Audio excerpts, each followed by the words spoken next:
hearing of the joint hearing of the Committee on Finance and the Senate Special Committee on Marawi Rehabilitation, chaired by our co-chair, also the vice chair of the Finance Committee, Senator Bato de la Rosa.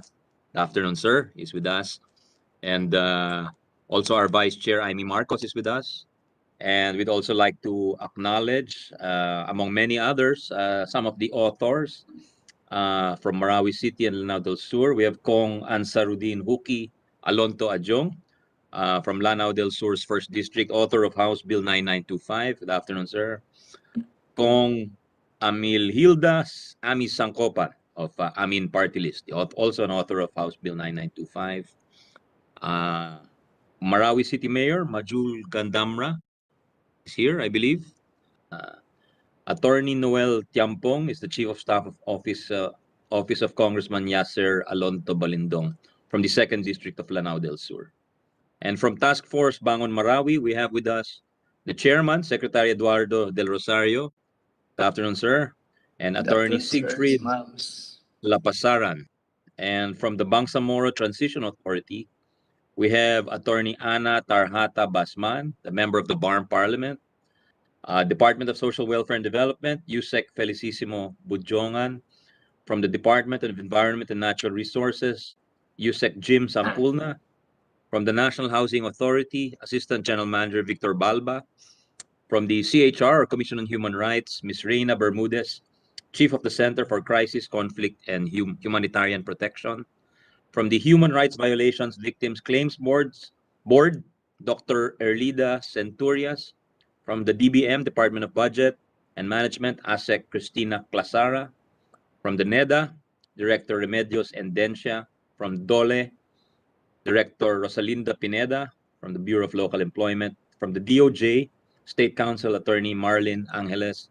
From the DOH, Region 10 Director Jose Liacuna Jr. From the Civil Society Organizations, Marawi CSO Convergence Group Convener Dr. Padoman Paporo, with co-convener Ms. Noni Lau, International Alert Philippines Advocacy Officer Ms. Diane Luis Capiral. So first, we'll turn the floor over to, there are two bills, by the way, Your Honors. Well, actually three. There is Senate Bill 1395, authored by Senators Majority Leader Zubiri, Chairman De La Rosa, Senator Tolentino, Vice Chair Bongo, and Vice Chair Amy Marcos. And there is Senate Bill 2394, the Marawi Compensation Act, authored by our Vice Chair, Senator Risa Hontiveros. And there is also the House-passed version of the third reading version of the House Bill 9925, if I'm not mistaken.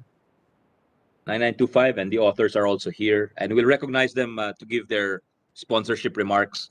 We'll turn it over first to our co-chair, the chair of the Senate Special Committee on Marawi Rehabilitation, who's been hearing a lot of these issues in his committee, and we will give great weight. And I'd like to credit him also for the one who alerted this representation to the, papasa pa lang po yung bill sa House, sinabi na niya sa akin, ipapasa na ng House yung bill, kaya mag-set ka na ng hearing. So we give credit to our co-chair, Senator Bato de la Rosa, also Vice Chair of this committee, for anticipating the passage of this measure. Talagang klarong-klaro na gusto niyang ipasa po itong Marawi Rehab Bill. You have the floor, Your Honor. Thank you, Mr. Chairman. Thank you for acknowledging the fact na masyado na akong uneasy dahil ako ang direktang talagang pinapalo up ng ating mga kababayan sa Marawi about that. Kasi pag sinabi mo Marawi Rehabilitation, si Bato ang chairman yan.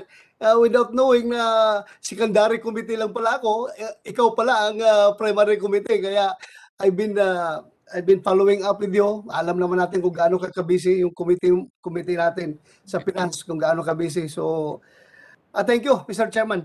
Magandang umaga sa ating lahat. I would like to thank our committee chairman, Senator Angara, for giving priority to the Marawi compensation bills. We know how busy the Finance Committee in funding our COVID-19 response, and not to mention the ongoing committee deliberations for the 2022 budget. For the information of everyone, earlier today, our hardworking chair also conducted public hearing on measures that will grant continuing allowances and benefits to our health workers. And now, here he is, ensuring that the government will be able to provide monetary reparation to the victims of Marawi seeds. Last Tuesday, our Senate Special Committee on Marawi City Rehabilitation also conducted a hearing on the status of the ongoing reconstruction and rehabilitation efforts of the government in Marawi City. I am pleased to inform everyone that the Task Force Bangon Marawi, led by Secretary Eduardo Del Rosario, reported that only 15% of the rehabilitation work is left unfinished. Although maraming na nagdidebate dito, but officially, yan ang pronouncement ng ating butihing secretary. As pointed by Secretary Del Rosario during the special committee hearing, despite tremendous efforts from the government and civil society organizations, we acknowledge the fact that the internally displaced residents are still suffering with the effects of the siege.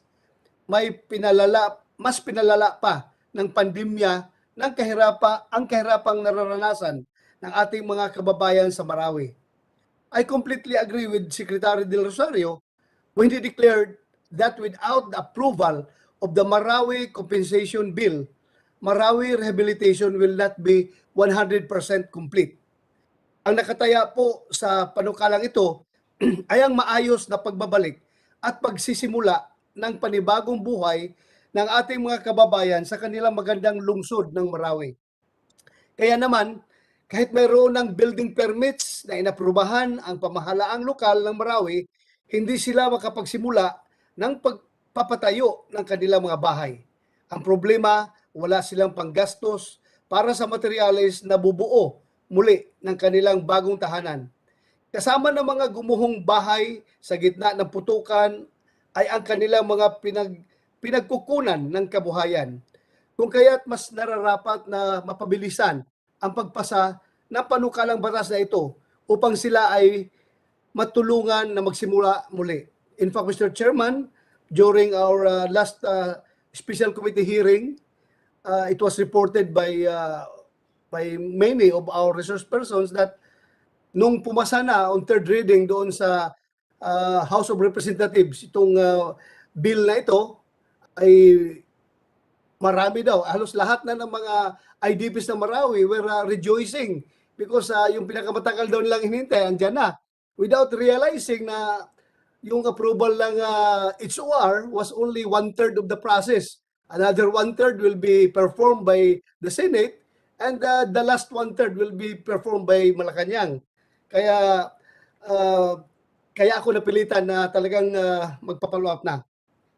Anyway, Mr. Chairman, with the support, with your good support, Senator Angara, the Senate will be able to help our brothers and sisters in Marawi to return, rebuild, and restart our new life in the reconstructed city.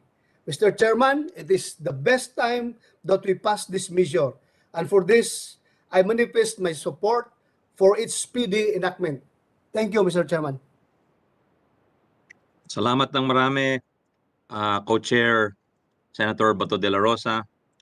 Thank you for your very kind and gracious words, sir. Pero ikaw talagang nagsabi na we must hear this. So sa'yo talagang you deserve the credit. Kayo talaga yung humaharap sa mga tao dyan. Kaya thank you for bringing that urgency dito sa ating komite. Before I recognize our Vice Chair, Amy, I'd like to recognize Ambassador Makabangkit Lanto. I see him on screen. Good afternoon, sir. And if there are, alam mo, marami hong guests there are numerous guests on the screen. Mahirap, if there are those who I fail to recognize, kindly tell the committee secretary so I can acknowledge you properly. Salamat ho, and good afternoon. Thank you for joining us. Now we turn it over to our committee vice chairperson, Amy Marcos, Senator Amy Marcos. Ma'am, good afternoon. Yes. Thank you very much, Chairman Angara and Co-Chair De La Rosa.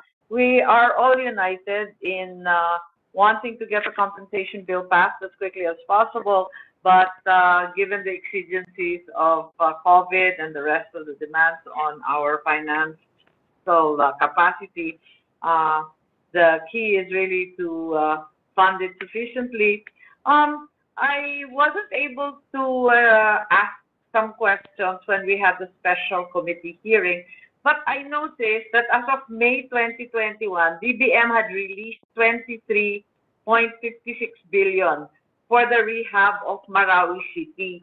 And I recall that there is still an amount of 8.187 plus unreleased funds until December 31, 2021. Is that correct? Yung sa rehab of Marawi City. Parang hindi pa naman nare-release yun. We can ask the DBM, Vice Chair Marcos. DBM, they're represented here by ASEC Cristina Clasara. ASEC, are you here? Yes. ASEC, Hello, can you ASEC hear me? Clasara. Saan po kayo? Can you show yourself to us, please? Can you hear me? I'm trying. Can you hear me po? We can hear you, but we cannot see you, ma'am. Ayan na po. Please So, show us your beautiful face so we can. There, I see you. I Ayan. see you. thank you po. Sige, please. May tanong, were you able to hear the question of Vice Chair Marcos?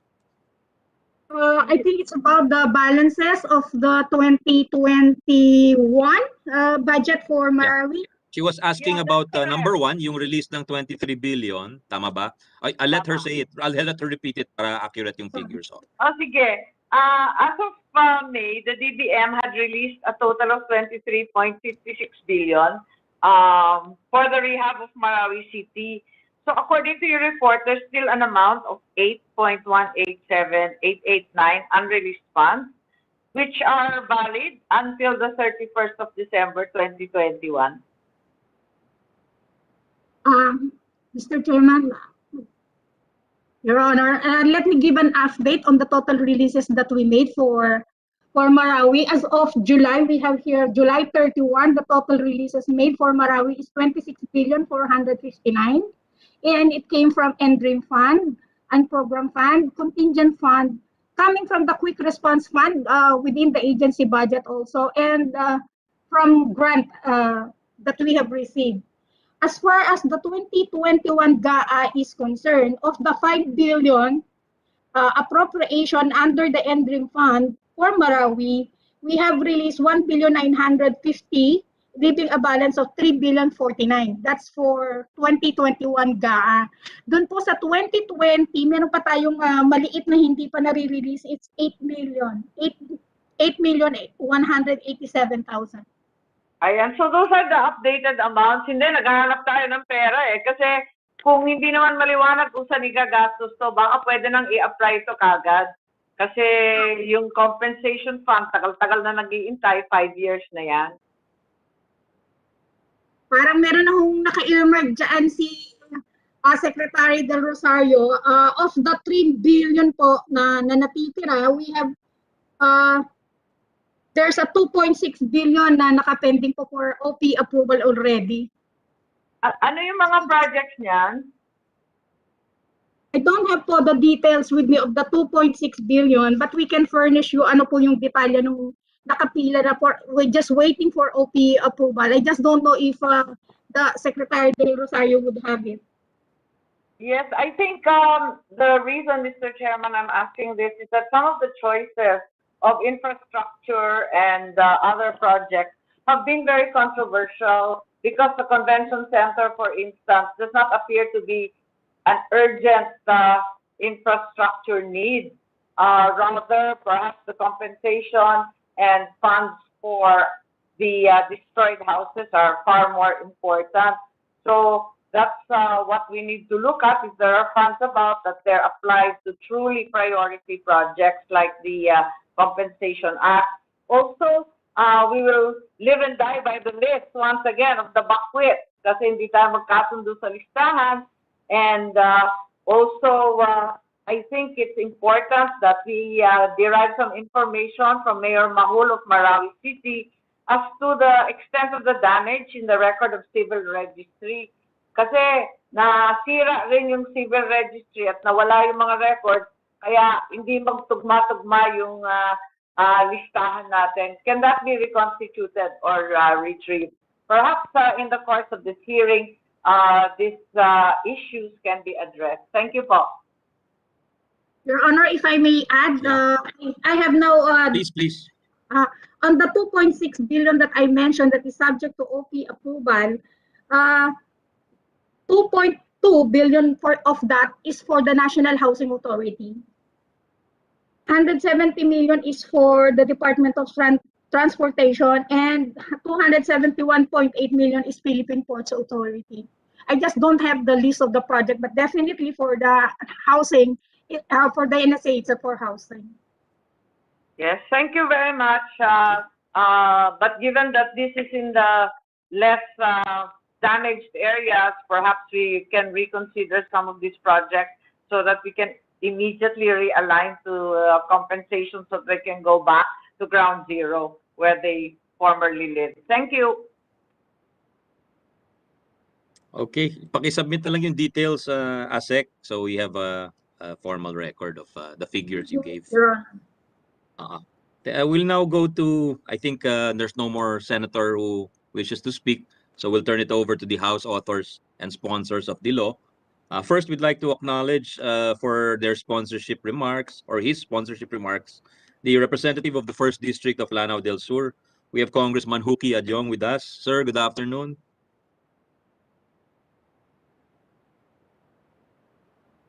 Mr. Chairman, may I be allowed a short manifestation?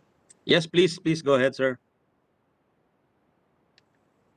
A pleasant good afternoon to the Senate Committee Chairperson, Senator Sani Angara, Honorable Senators, our hardworking Chairperson of the House Committee on National Disaster, Congresswoman Lucy Torres Gomez, my fellow congressmen, guests, ladies and gentlemen, Assalamualaikum warahmatullahi wabarakatuh. I am grateful to the Senate Committee on Finance, together with the Special Committee on Marawi City Rehabilitation, for the immediate deliberation of House Bill 9925 and its counterpart bills in the Senate, SB 1395 and 2394, which all seek to grant compensation to the victims of the Marawi siege. This year is not the only time we have experienced crisis. The Marawi siege that happened 4 years ago still continues to bring suffering to our internal displaced persons. Like the coronavirus pandemic, it is an ongoing problem that needs to be addressed. While the government has continuously provided funds for the rebuilding Marawi, there is an urgent need to recognize the current plight of our constituents in Marawi City and address the loss of their homes, business establishment, and livelihood. I filed House Bill 3418, which was substituted by House Bill 9925, which seeks to grant monetary compensation to the displaced families. There will never be a full rehabilitation efforts unless we compensate the residents for the loss they have suffered during the 5-month-long armed conflict. I believe that there would never be social healing unless we compensate the victims for the material loss. May Allah subhanahu wa ta'ala bless us to guide us the right way of rebuilding our homes in our Marawi City. Maraming salamat po. Wassalamualaikum warahmatullahi wabarakatuh. Thank you, Mr. Chairman. Thank you very much to Congressman Huki Adjong. Yes, I think tama po si Congressman. We really need to help these people rebuild. We were, Senator Amy, myself, galing ho kami dun sa Marawi, grabe ho talaga ang damage. We'd like to turn it over to Kong Ami Sangkopan of Amin Party List, also an author of House Bill 9925 on Marawi compensation. Kong Ami, you have the floor, ma'am. Afternoon ho. Yes, thank you po, Senator Sani. A'udhu billahi minasyaitanir rajim. Bismillahirrahmanirrahim. Assalamualaikum warahmatullahi ta'ala wabarakatuhu. Beloved members of the Senate, Chair Sani Angara of the Senate Committee on Finance, Chair Bato de la Rosa of the Special Committee on Marawi Rehabilitation, and our beloved Vice Chair, Senator Amy Marcos, who happens to be also one of the authors of the counterpart bill on Marawi compensation in the Senate, dear colleagues from the House and of the 18th Congress, all resource persons in attendance in this WebEx platform, magandang umaga po or hapon sa inyong lahat.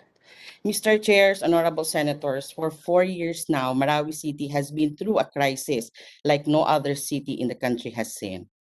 Ravaged by a war that is not of their own doing, the Marawi siege not only destroyed homes, bombed mosques, and burned other structures that leveled a city once thriving and vibrant.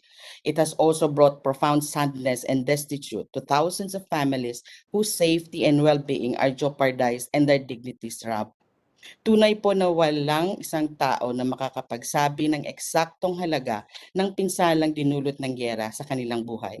The consequences of the war are far-reaching, and the actual tag price to a scarred life and its brokenness is really beyond calculation, Mr. Chairs, beloved honorable senators. But I am not here today, Mr. Chair, honorable senators, in this public hearing to open up further the wounds that are still sore, nor to point fingers as to why the sufferings of our people in Marawi continue to linger to this day.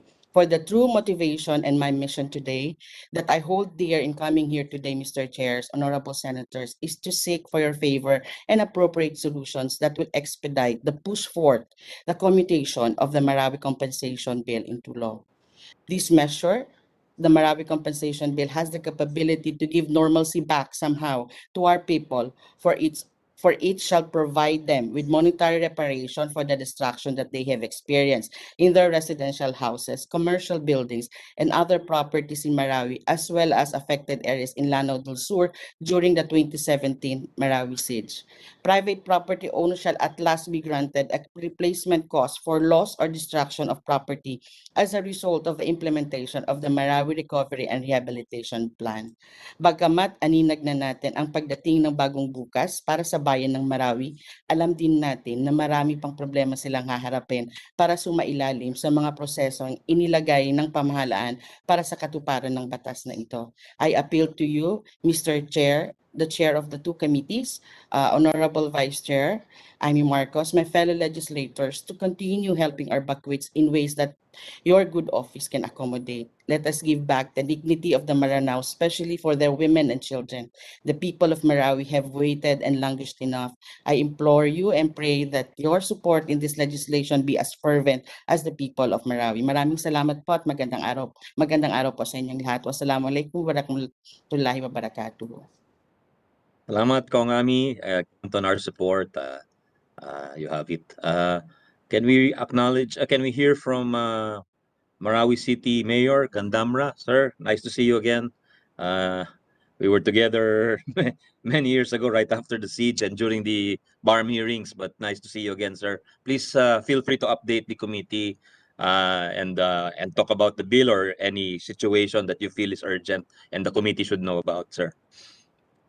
Good afternoon, Honorable Chairman of the committee, Senator Ngara, of course, other honorable members of this committee, honorable senators, and the honorable congressman who are present today. Assalamualaikum warahmatullahi wabarakatuh.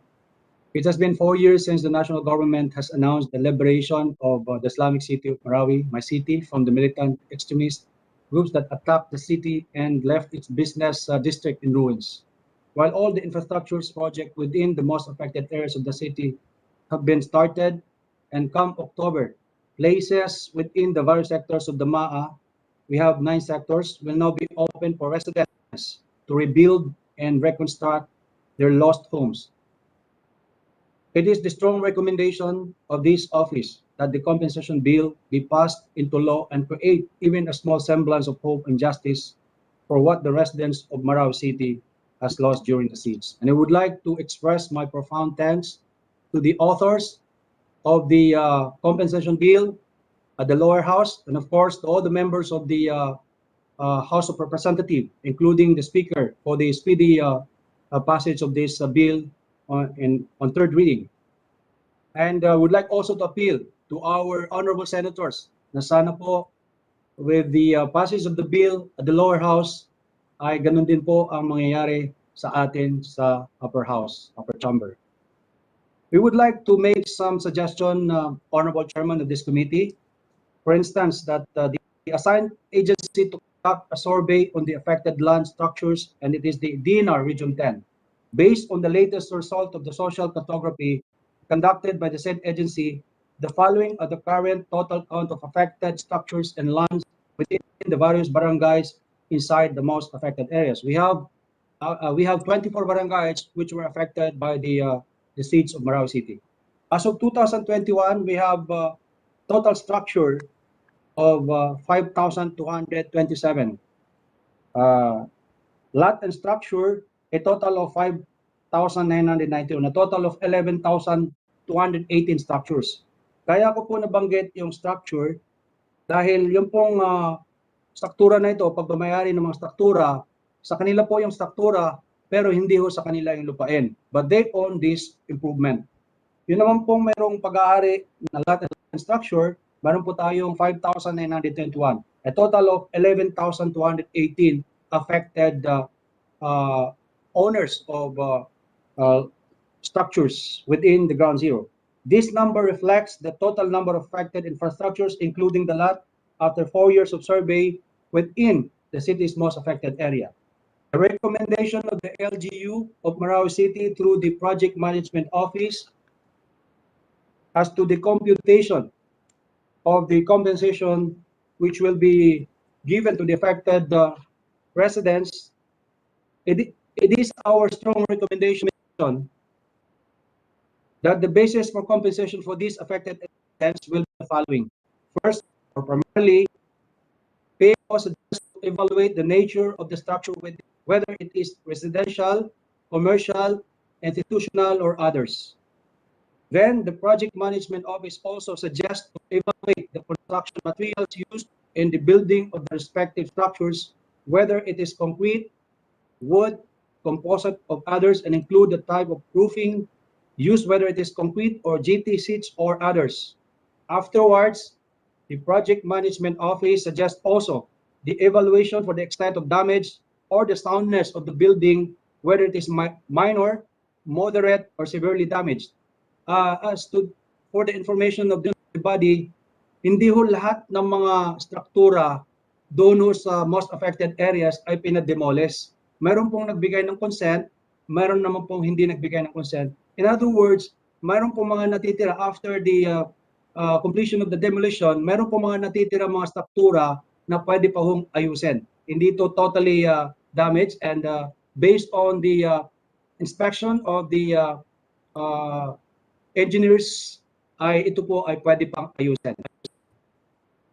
Then recommendation will be sent to property owners whether their structures are for demolition, for further structural analysis, or no demolition at all. Then, as per usual, government compensation, the PMO suggests that the technical working group or a technical working group will assign a real estate professional who will assess the valuation of the structure and recommend for the necessary compensation.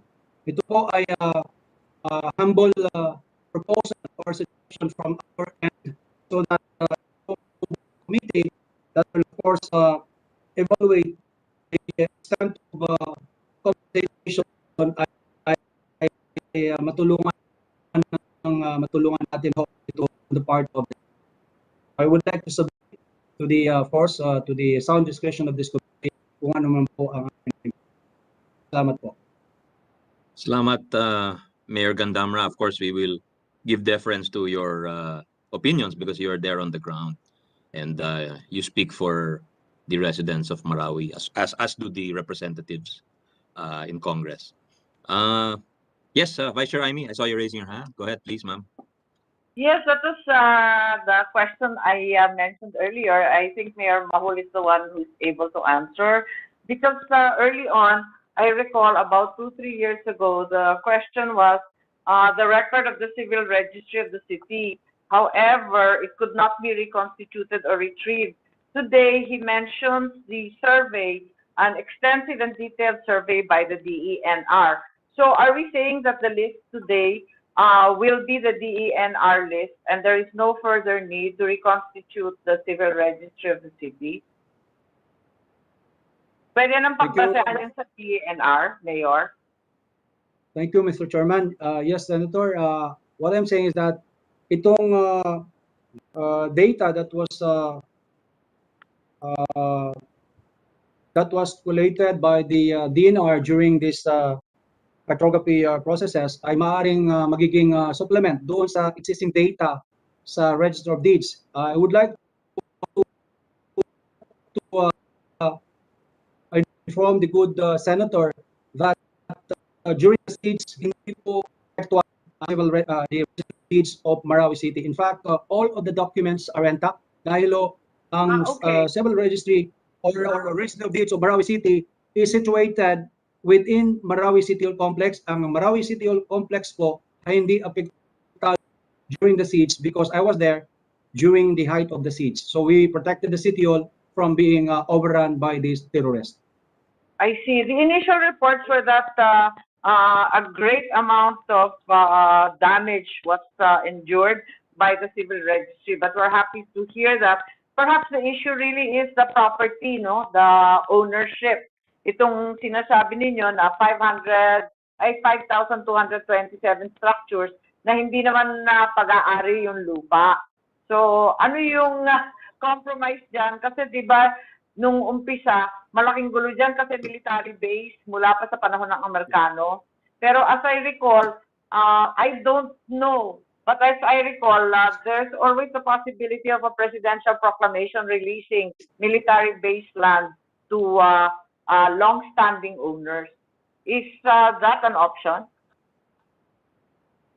With all due respect, Madam Senator, Mr. Chairman,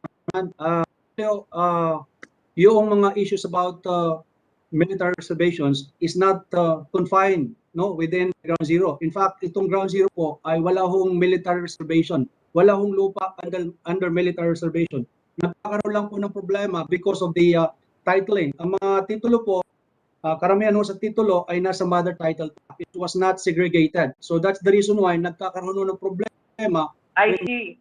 They are applying for building permit because the holder of this title, Madam Senator, is that hindi minsan ayaw niyang magbigay ng consent doon sa mag-apply ng building permit because the office of the building officials is requiring the presentation of the title itself.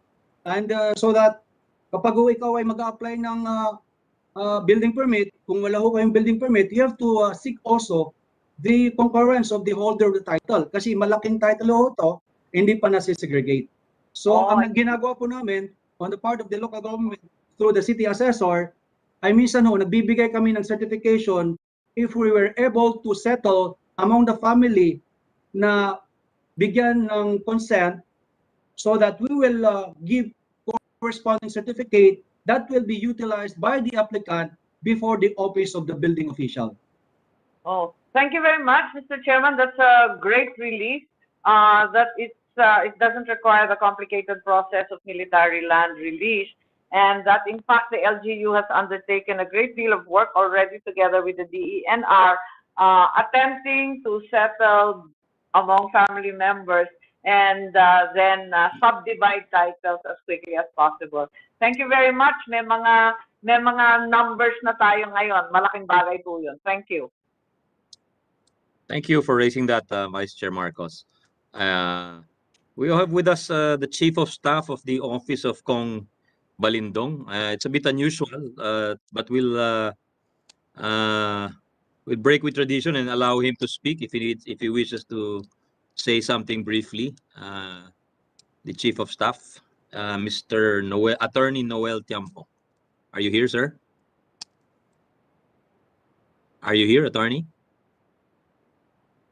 Wala. Okay. We'll go to Task Force. So we've tackled all the legislators. We'll go to Task Force Bangon Marawi and hear from the chairperson, Secretary Eduardo Del Rosario. Good afternoon, sir. You have the floor, sir. Good afternoon po, Senator Sani Angara, Senator Ronald De La Rosa, Senator Amy Marcos, Congressman Huki Achong, Congressman Ami Sangkopan, Mayor Mahul Gandamra, my fellow resource persons from Task Force Bangon Marawi agencies, Marawi traditional leaders, and civil society organizations. Good afternoon. Assalamualaikum. The people of Marawi has ever since clamored for the much-needed monetary assistance or compensation, as contemplated in House Bill number 9925 and Senate Bills numbered 1395 and 2394, all recognizing the adverse impact of the siege and the losses they have suffered. Thus, we are grateful to the authors of the bills for their support on this worthy endeavor. Despite the ongoing rehabilitation being undertaken by the national government, however, the passage of a compensation bill is indispensable to the complete recovery, reconstruction, and rehabilitation of Marawi. It will help our Marno brothers and sisters rebuild their lives, recover their livelihood, and move forward. It will help Marawi City and its residents rise again from the ashes and devastation brought about by the infamous siege.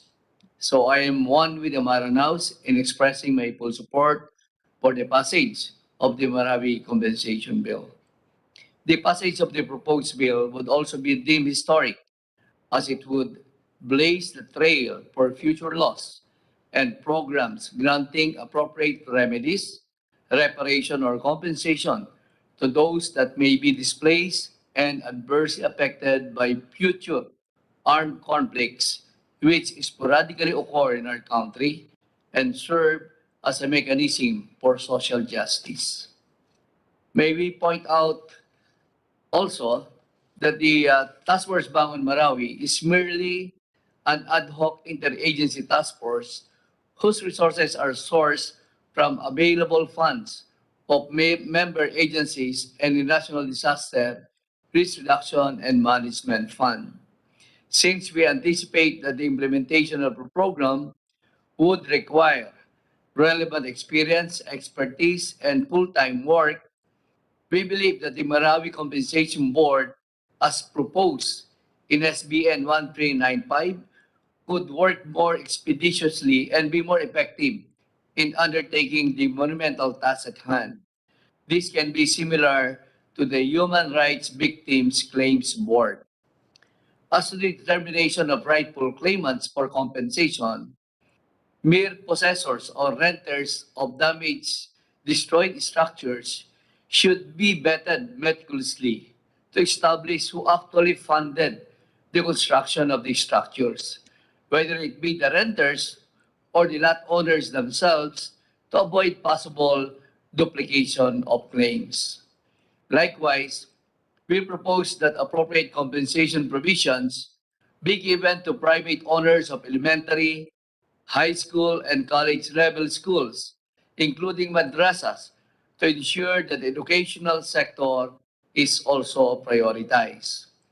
We support that monetary compensation for residential or commercial properties should only be to the extent not covered by insurance claims. Likewise, IDPs living in danger zones and duly resettled by the government and provided with house and lot as grant will not be entitled for compensation anymore. Again, we are grateful to both committees for this opportunity to share our comments on the bills. May we all work together to help rebuild a better Marawi as promised by our beloved President Rodrigo Roa Duterte. Maraming salamat po at mabuhay tayong lahat. Thank you, Chairman Secretary Del Rosario. If there's no one else from Task Force Marawi who will speak, we'll go to the Bangsamoro Transition Authority, if that's all right. Attorney Ana Tarhata Basman, member of the Bar and Parliament. Are you here, ma'am? Yes, I'm Afternoon. here. Yes, go ahead, attorney. Bismillahirrahmanirrahim. Assalamualaikum warahmatullahi wabarakatuh. Greetings of peace from the Bangsamoro region.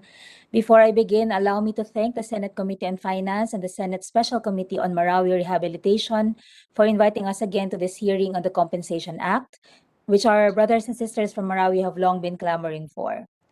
This, in fact, was one of the findings of the Bangsamoro Parliament's Special Committee on Marawi when we conducted our own public hearings last year to look into the status of the IDPs, among others. The resulting report details all the concerns brought to our attention and the actions recommended to the appropriate government agencies. These recommendations include calling for the passage of the compensation law to recognize the losses suffered by the residents of Marawi and to make attempts at reparation. We thank the Senate for taking up the cudgels, as the lower house has likewise done so, and our IDP brothers and sisters are anxiously waiting for the result of this hearing. The Bangsamoro Parliament's SCM report also documents the painful experiences they went through during the siege and its aftermath. When they evacuated on those fateful days in May 2017, which came during the first days of Ramadan, or the month of fasting for Muslims, many thought it would only take days. They believed things would quickly settle down and they would be able to return. As a result, most, if not all, left with just enough resources to tide them over, leaving behind most of their possessions. In the ensuing weeks and months, the houses and commercial establishments they have painstakingly built for years became uninhabitable and unproductive. Personal possessions were looted, and owners only saw the full extent of the looting when the MAA was finally opened for kambisita. Privately and sometimes collectively funded religious and cultural establishments that cemented Marawi's unique identity as an Islamic city likewise turned into rubble. This, of course, is on top of the immense suffering of those who lost loved ones and those who went through intense physical, emotional, and psychological distress throughout the whole ordeal, and who have gone through similar pain in the course and aftermath of the siege. Which is why we very much welcome this development. We are glad the compensation law is now in the pipeline.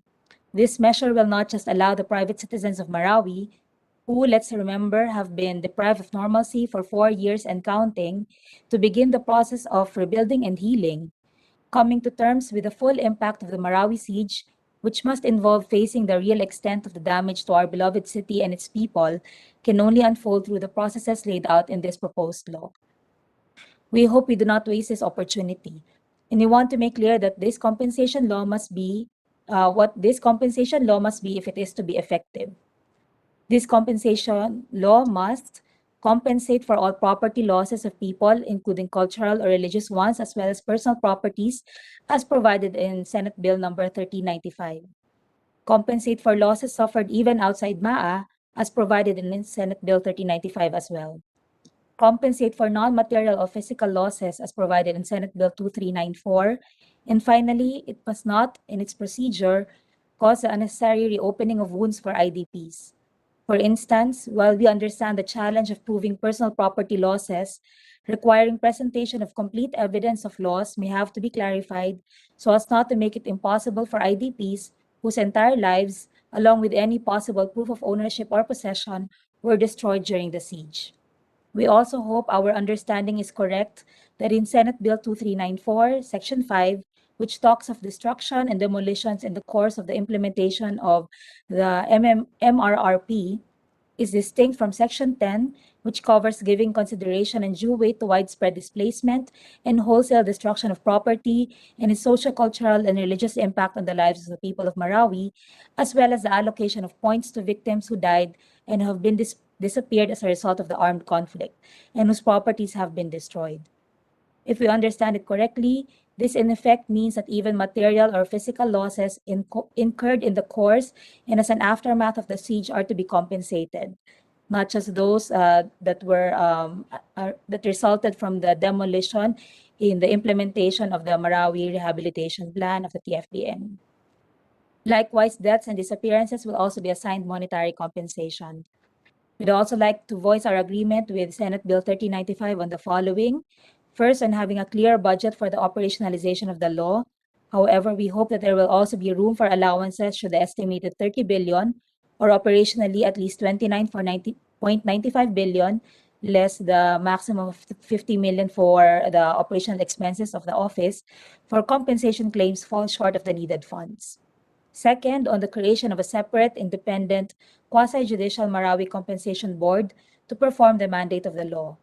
However, in view of our recommendation to include non-material or physical losses, we deem it more proper to appoint and recommend the appointment of the CHR as Secretariat of the Board, as proposed in Senate Bill 2394.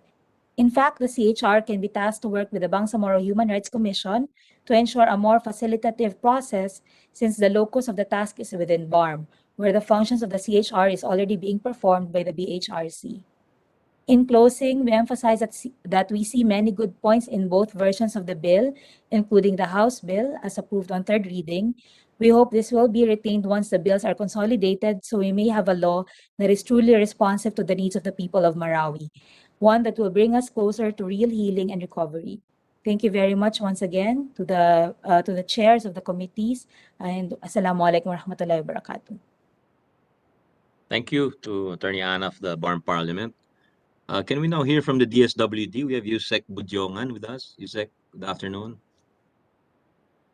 Yes, Mr. Chair, thank you very much. And to everyone present here today. On behalf of the Secretary of the Department of Social Welfare and Development, Secretary Rolando Silito Bautista, we manifest our support for this for the approval of the Marawi Compensation Bill. And as part of the member agencies of the Task Force Bangon Marawi, we assure the body that we are always there whenever we are needed by the Task Force Bangon Marawi and other agencies.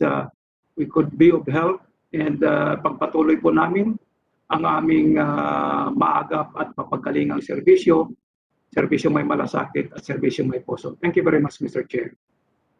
Thank you, Yusek Budjongan. Now let us hear from the yes, Chairman, Co-Chair Senator De La Rosa. Go ahead, sir. Short manifestation lang, Mr. Chair. Please. You take as long as you like.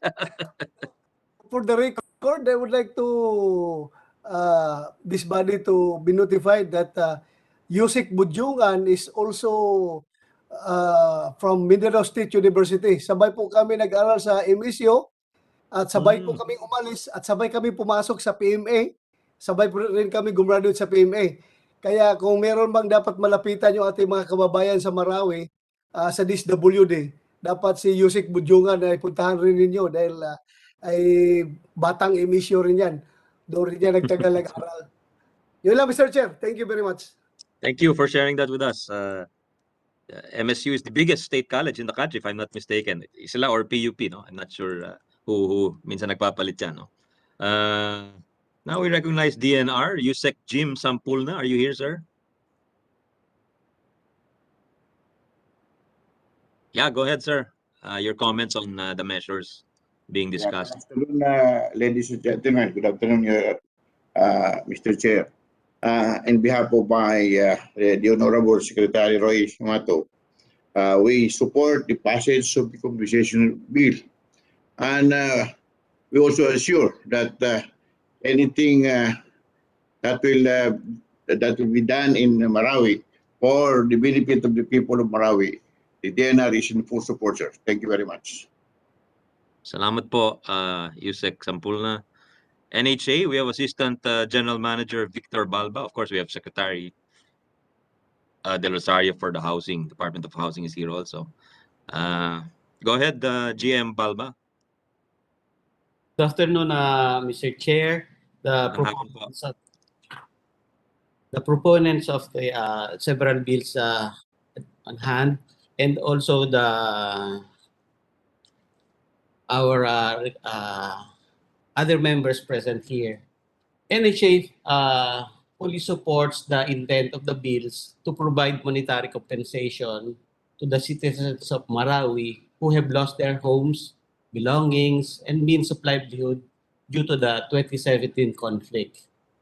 Whether it shall be for Marawi residents who became IDPs or private properties affected by the Marawi Recovery, Rehabilitation, and Reconstruction Program, as with the House Bill 9925 and Senate Bill 2394, or any property owner in the most affected area whose property or structures were damaged, as with Senate Bill 3095, monetary compensation shall only provide just reparations for civilians caught in the conflict but also contribute to the overall recovery as residents gain the means to rebuild their lives in the city. Also, between the creation of the Marawi, this is in reaction to the separate bill, sir. Between the creation of a Marawi Compensation Board or MCB as provided in SB 3095 or a Claims and Compensation Subcommittee under the Task Force Bangon Marawi as provided for in the two other bills, NHA supports more the establishment of the MCB. We believe an independent and quasi-judicial MCB will be able to perform the contentious process of determining claimant eligibilities and compensation amounts more effectively. And lastly, sir, NHA fully supports providing a separate allocation in the GAA where compensation claims shall be sourced from. We submit this for your consideration, sir. Thank you po. Thank you very much to NHA, represented by Assistant General Manager Balba. Now we hear from the Commission on Human Rights. We have with us the Chief of the Center for Crisis, Conflict, and Humanitarian Protection, Ms. Reina Bermudez. Good afternoon, ma'am. Yes, sir. Yes, Chair. Good afternoon. So, my name is Reina Bermudez from the Commission on Human Rights of the Philippines. With consideration to the existing Medyo choppy international kayo, and ma'am. domestic laws, You're a bit choppy. principles of human rights, and the performance of the role of the CHR. Is it better now, sir? Yes. Medyo choppy. Yeah. I Yes. hope you can fix your internet connection. Yes, sir. Is it better na po? Can I be heard now? Yes, yes. Now it's Yes. clear. Yeah. Okay, thank you, sir.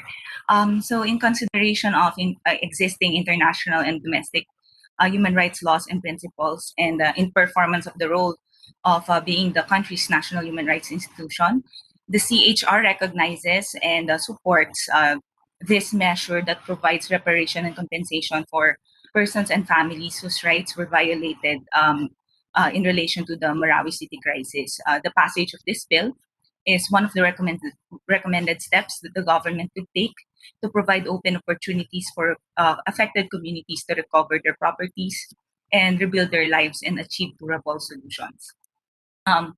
As regards the provisions provided in the bills, the CHR, however, would like to share some of its thoughts in relation to the structure of the subcommittee, wherein the CHR has been named as the chair on compensation. So, on the part of the commission, the CHR might not be the best or the most appropriate agency to take the subcommittee chairmanship, particularly on matters in relation to the expertise in appraisal of property.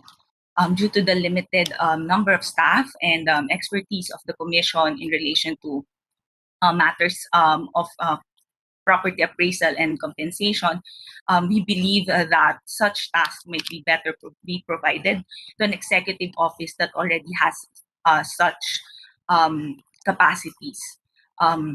While the CHR has been very involved in the creation of the Human Rights Victims Claims Board, it must also be noted that while the HRVCB was attached to the commission, it remained independent from the CHR, and thus the activities that were performed by the HRVCB were separate or independent from the commission. The point system that was provided as well in the HRVCB was implemented by the board and not by the CHR's commission and bank. This means now that given the direction of the bills that it would like to follow the spirit of RA 10368, the commission might not be the best agency as regards assessing properties and providing point system for that. This, however, must not be construed that the CHR would renege its position on supporting the bill, but rather we would like to take a more human rights-based approach in providing support to the subcommittee. This means that the Commission on Human Rights would be the body or the member within the subcommittee that would provide such human rights-based approach in granting compensation. This means that the CHR would act as the watchdog, the monitor, and the conscience of the subcommittee in the appreciation of claims, and that it would adopt acceptance and processing of claims that would be based on such point system that the subcommittee will be implementing, and that that mechanism will be accountable to the people and human rights will be protected. We also support the inclusion of the Bangsamoro Human Rights Commission in the said subcommittee, as we believe that the BHRC is in the best position to ensure the protection of rights of Bangsamoro people, including the people of Marawi City who were affected by the siege. With this, we believe that the legislation would be a good mechanism now to cover and compensate for the hurts that were experienced by the Marawi people. Displacements that were caused by the Marawi siege has opened opportunities for a lot of human rights violations, and this is one of the things that we believe as well must be looked into as regards the implementation of the bill. The utter loss of housing and livelihood and the forced movement of persons must be considered in the provision of the points, and that human rights violations would also be compensated within the framework of transitional justice and durable solutions. With that, the Commission again expresses its support and its recommendation for the bill to be passed into law, and we believe that this would be for the good benefit of the people of Marawi City and of all persons who are in displacement, as this will be a good mechanism and a measure for them to as well achieve durable solutions. So again, we thank the good legislators and thank you, Mr. Chair, for the opportunity. Salamat, CHR, Ms. Reina Bermudez, Chief of the Center for Crisis, Conflict, and Humanitarian Protection. Can we now hear from the Human Rights Violations Victims Claims Board, HRVCB, Dr. Erlida Centurias? Ma'am, go ahead, please. Good afternoon. Sir. Honorable Chairman, honorable members of the Philippine Senate, on behalf of the International Alert, with whom I have been a part in discussing about Marawi compensation, I would like to thank you for the invitation to speak in this Senate hearing in aid of legislation. I will be sharing my experience as former member of the Human Rights Victims Claims Board. In the proposed bill of providing monetary compensation for the loss or destruction of residential, cultural, commercial structures and other properties in the main affected area and the Greater Marawi area during the siege of 2017, appropriating funds, therefore, and for other purposes, my observation in the title of the bill is that only damaged infrastructures are compensated. In the explanatory note of the bill, it is clearly stated that in the 5-month-long battle in Marawi, 119 civilians were killed and 78,466 families, or 359,680 persons, were massively displaced. The bill rightly noted that the state serves as a guardian of the civilians who have become vulnerable and marginalized because of internal armed conflicts. Furthermore, the state has the moral and legal obligation to provide concrete solutions in the concerns of the victims in the long process of reconstruction, rehabilitation, and recovery from damages brought about by the Marawi siege. The explanatory note reveals that major infrastructures were destroyed and thousands of Marawi residents were left without shelter, without their place of business, and without jobs and other means of livelihood. Places of worship, educational facilities, and healthcare centers were leveled to the ground. They need the government's urgent help to get back on their feet and bring their lives back to normal. In addition, there are allegations of looting of properties inside the houses, like jewelries and appliances that need to be compensated if those responsible are state actors. My manifestation is that the Senate should concentrate in crafting a law that would provide transitional justice aimed at dealing with the past by addressing the result of violence left by the conflict, pursuing the issues raised by victims and civil society organizations, and promote trust, reconciliation, and rule of law to the residents of Marawi. There is need to prevent renewed violence and to rebuild the legitimacy of government institutions by ensuring that justice is served. The barangays affected have been identified in this bill. Government records on legitimate residents of the areas affected are useful documents for claims verification. There is a need to gather ideas from civil society organizations like International Alert that have been accompanying the people affected by the siege since 2017. It has been a long 4 years of waiting for the people displaced with all the attendant economic, physical, psychological, and mental challenges. Mr. Chairman, the Marawi Compensation Bill proposed by the Honorable Senator Risa Ontiveros includes compensation for loss of lives during the Marawi siege. The compensation for the loss of lives and missing persons should also be reflected in the title of the bill. The Universal Declaration on Human Rights states that everyone has the right to life, liberty, and security of person. The right to life is uppermost in the hierarchy of rights. The legitimate relatives of the 119 civilians killed are entitled to just compensations. In RA 10368, those who have disappeared were also entitled to reparation and recognition. In RA 10368, the Holocides in February 1974 is the closest in comparison to the Marawi siege. According to mainstream history, the Holocides was a result of naval and air bombing to flush out the Moro National Liberation Front, MNLF troops, attempting to liberate Sulu from the Philippine state.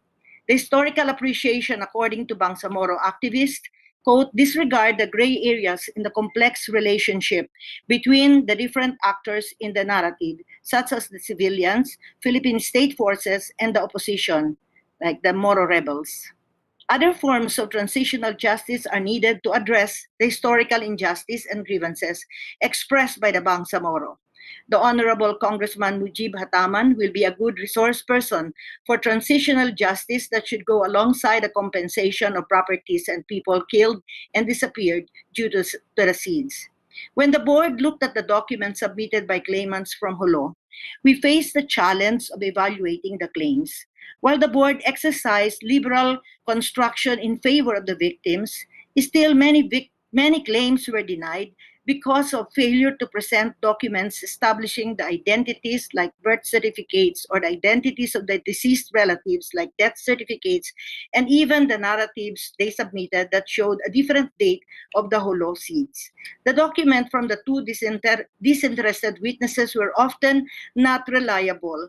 In addition, the ownership of the house burned was not established. The cause of deprivation of livelihood was declared to be enormous, but the board could only give 1 or 2 points. For example, there was a claim that the chickens they were raising for egg production had been traumatized by the mortars that were installed in their premises. The loss in livelihood was itemized, but the total cost was beyond what the law could provide. This is just one of the examples. Other claims requested for loss of heirlooms, jewelries, livestock, logs, and other farm and industrial machines computed way beyond the actual points that could be given. Many times, the claims were even beyond the points designated for people killed or tortured. This manifestation is requesting that the bill to compensate the victims of Marawi siege use a point system different from the RA 10368. The more than 1,000 houses that were damaged by the bombing have to be justly compensated. The displacement of 78,466 families or 359,680 individuals need to be compensated properly, considering that the time for such displacement has already lasted for 4 years. Using the point system of RA 10368 for damage to properties and deprivation of livelihood, which was only valued at 1 or 2 points, will not be just for the victims. There could also be non-monetary reparations, such as provisions of psychosocial support for survivors of the conflict, jobs, and suitable livelihood provided by agencies like the Technical Education for Skills Development Authority and other agencies of government should be mobilized.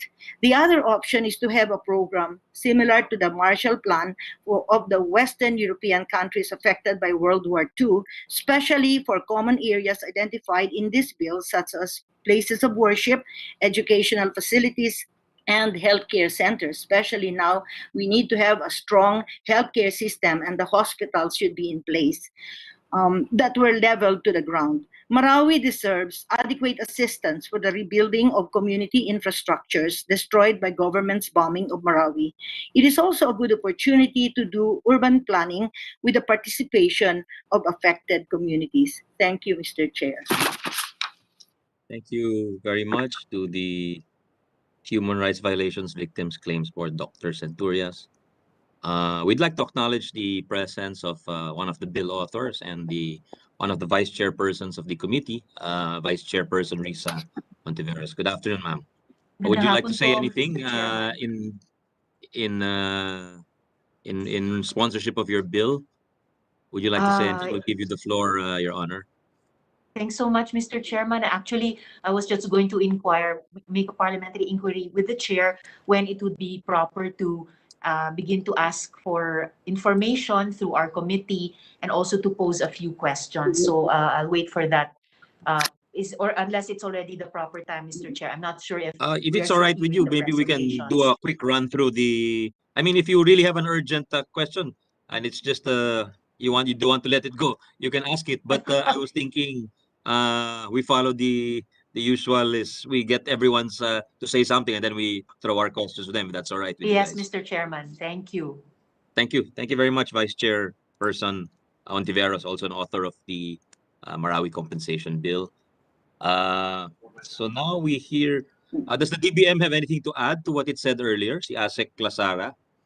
Asek? Andito ba ho kayo? Asek Clasara?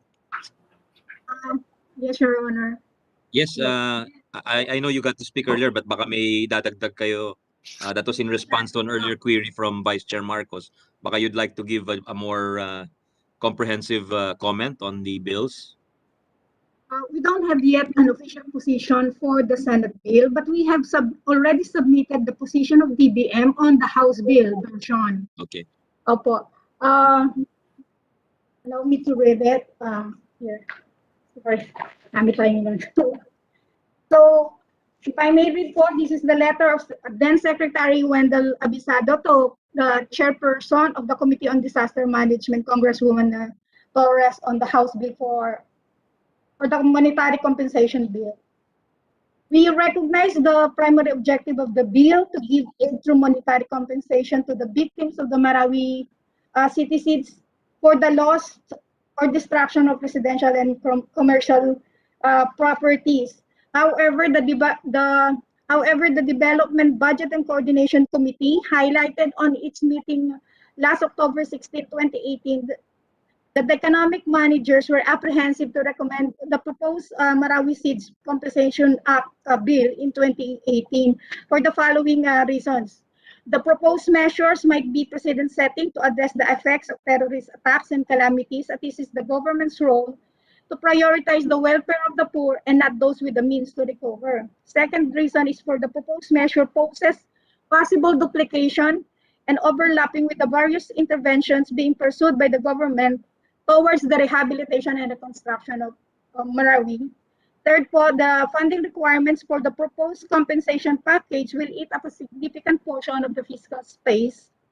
And the experiences of other countries like Iraq, Bosnia, Kosovo, Cyprus, Peru, Kuwait, Colombia, and the United States show that this type of compensation is not implementable due to administrative burden, lack of funds, burden, some bureaucratic procedures, and issues on the eligibility and validity. 'Of the claim.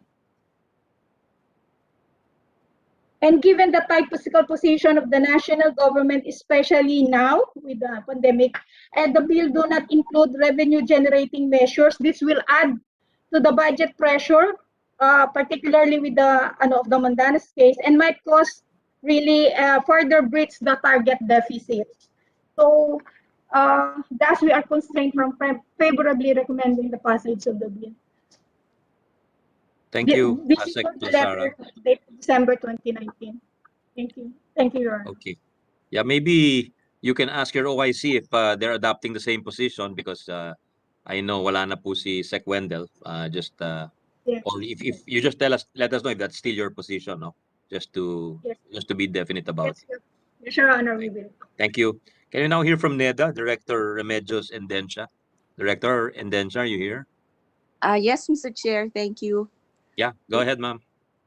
We recognize the intent of providing compensation to the affected residents of the Marawi siege for their damaged houses and possibly loss of their livelihood. It will not only alleviate the plight of those affected by the siege, but will also contribute to the government's peace-building efforts. However, given the country's current fiscal position and expenses needed for the country's recovery from the COVID-19 pandemic, there is a need to determine whether funding of the bill will be possible at this time. That's all, Mr. Chair. Thank you. Thank you very much. Now we'll hear from the DOLE, the Department of Labor, Director Pineda from the Bureau of Local Employment. Please give us your feedback. Good afternoon, ma'am. Thank you very much, Mr. Chair. Good afternoon, everyone. And just a correction, sir, I'm just the Chief Labor and Employment Officer, not a director. We have already prepared our position, and this will be subject to the Secretary's approval.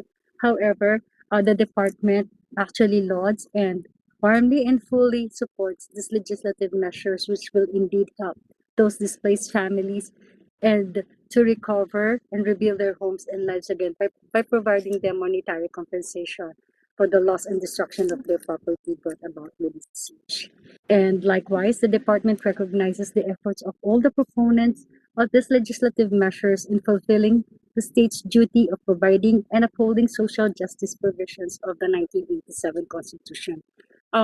With all due respect, we just have some very few clarifications on the provisions of the three measures, and perhaps we would just later discuss it during the.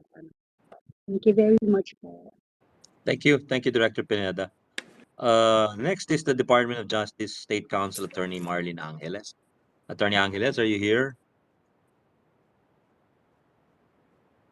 Good afternoon, Mr. Chair. Hi, good afternoon, Attorney. Afternoon po. Yes, Mr. Chair, the department has yet to submit its official position on Senate Bills 1395 and 2394. However, we were able to comment way back in 2019 on its counterpart, the House Bills 3418, 3543, and 3922, which was part of the substitute bill. In essence, the department interposes no objection to the passage of the Marawi compensation bill, but Mr. Chair, allow us to submit our official position paper insofar as details of, because we want to address certain provisions, but in general, we are in support of the passage of the bill. Thank you, Mr. Chair. Thank you very much, Attorney Angeles from DOJ. Now from PNP, we have Police Major Michael Mendoza. Sir, are you here? Good afternoon, sir. Police Major Mendoza, andito po kayo. Sir. Yes, sir. Good afternoon, sir. Pakilakas lang yung boses, sir. Medyo mahina. Good afternoon, sir. Good afternoon po, sir. Maganda po. Lakasan nyo. May tinataguan ka ba dyan? Ay, sir. Lakasan mo yung boses mo. Hindi namin marinig masyado. Good afternoon, sir. Good afternoon po. Parang boses panligaw yan eh. Yung ginagamit nyo. Sir, kunyari nasa field kayo, yung sir, yun yung gamitin nyo. Yung okay. Parang si Senator Bato, yung parang pang PNP chief. Yes, sir. Yes, sir. Opo. Good afternoon po, sir. Magandang hapon po sa inyo. Malakas na po ba, sir? Malakas na po. Mahina pa rin, Idol. Mahina pa rin. Sorry sir, sorry po. I think ang may diferensya po yung ating audio po. Pasensya na po. Alam nyo, nire-record ko kasi yung proceedings namin eh. Baka kung anong isulat dun sa sinabi mo pagka hindi narinig.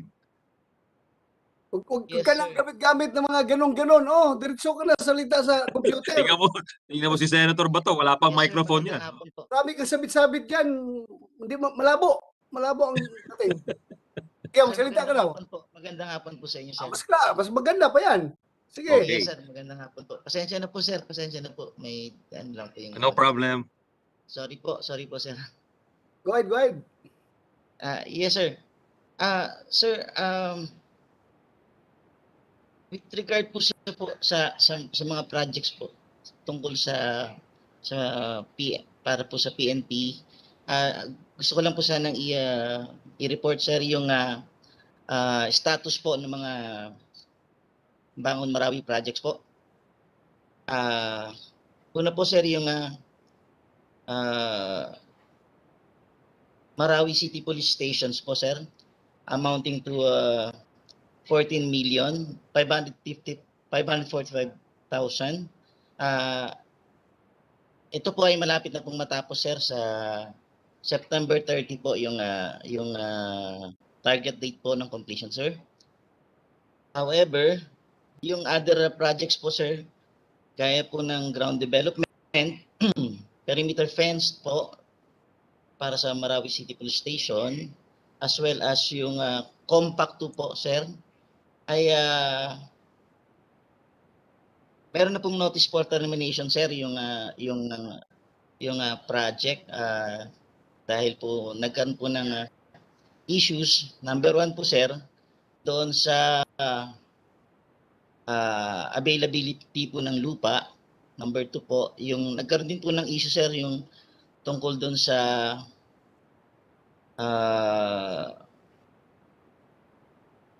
yung nagkaroon po ng mga adverse claimant po, sir.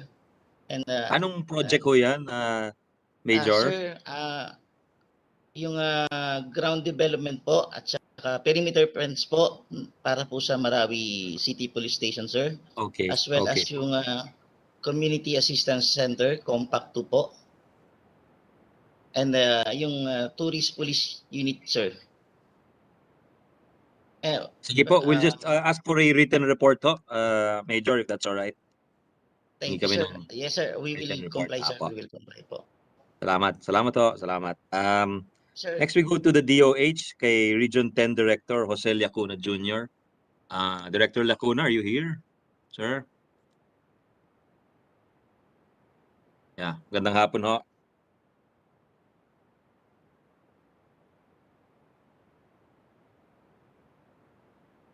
Sir, baka nakamute ho kayo.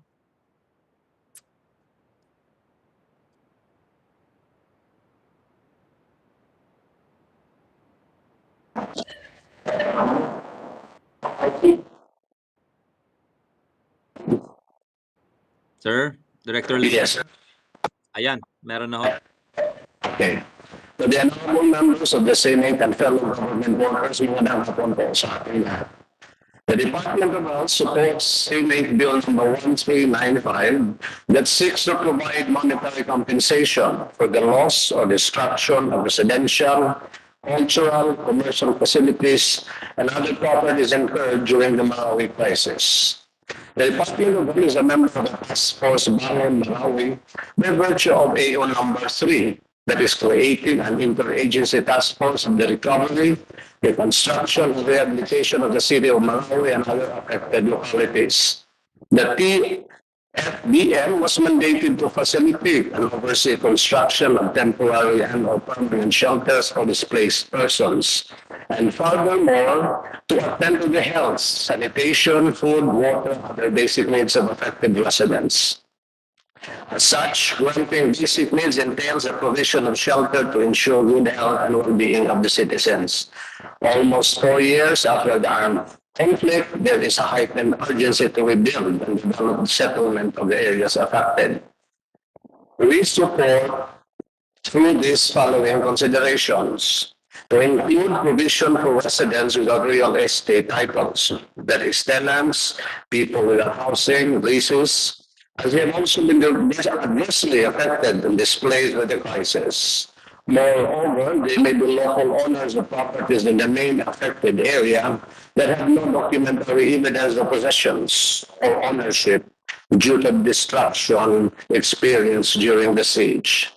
Second, to consider providing a mechanism and contingency plan for cases with multiple claimants for certain properties. Caution should be observed with regard to issues in land disputes and multiple claimants of properties. And lastly, to clarify if the operational costs and salary of the board will be included in the allocated 30 billion pesos fund for the purpose. Signed by the Secretary of Health, Francisco T. Duque. Thank you, Paul.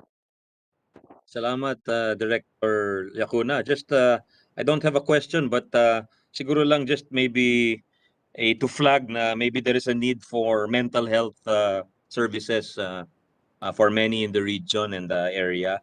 I see Vice Chair Ontiveros, who's an author also of the mental health law, along with this representation. So baka we can ensure that there is access, and of course we'll be willing to assist in that respect, no, because we've been making interventions in the budget. The senators have pushed for a hotline in the DOH, among others, no. Thank you. We'll now call on the civil society organizations. We have the Marawi CSO Convergence Group convener, Dr. Padoman Paporo, with co-convener Ms. Noni Lau, Mr. Johari Lumna, and Ms. Jelaini Yaya. So could we ask for a person to speak on behalf of the group, Your Honors? Marawi Dr. CSO. Paduman Papuro, sir. Yes, welcome, ma'am. Good afternoon, ho. Good afternoon po.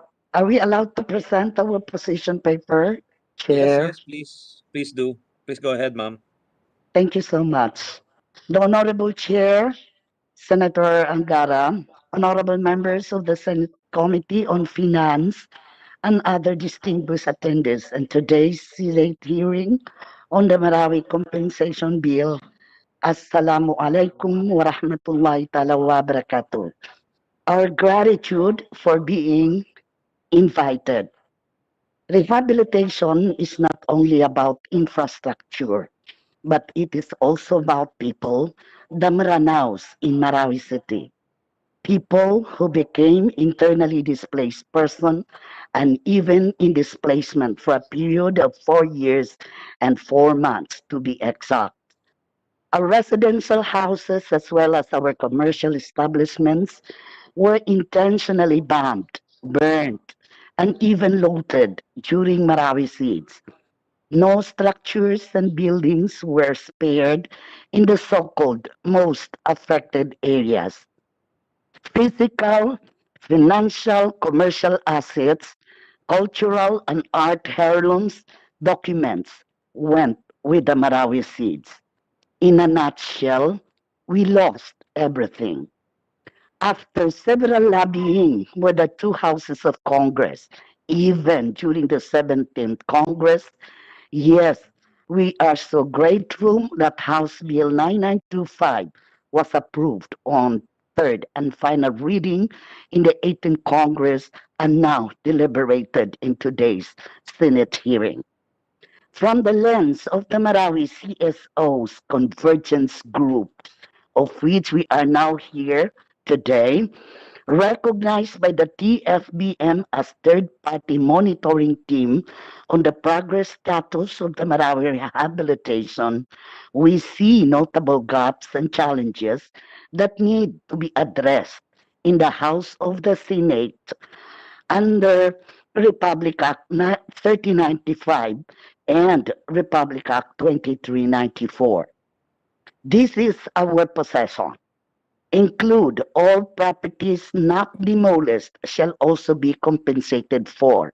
Reasons: all structure, whether small or big, residential or commercial in Maa, were all bombed, razed to the ground, and looted. There was no single structure spared from being destroyed and totally damaged.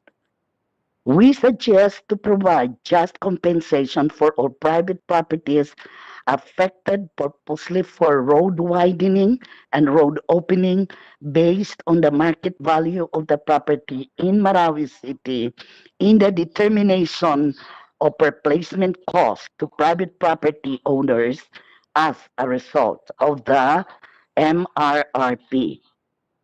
We beg to disagree with the PCNA results submitted because the PCNA assessment is inaccurate. Reasons. The PCNA was made at the very height of the Marawi siege in 2017, therefore premature to determine accurate data. We also suggest to have a new composition as well to conduct a validation of the assessment conducted by the PCNA. Moving on, the composition of the subcommittee referred to under Section 6 of House Bill 9925 must include one or two CSO representative as regular member. Reason. The CSO representative would be the bridge between government and the Marawi internally displaced persons. This is to promote transparency and accountability in the processing of the claims for IDPs. We also move to include homeowners, business owners, and renters, and especially for renters, they may not own the building they were renting pre-Marawi seeds, but they have financial assets like equipments, goods in the rented building or space.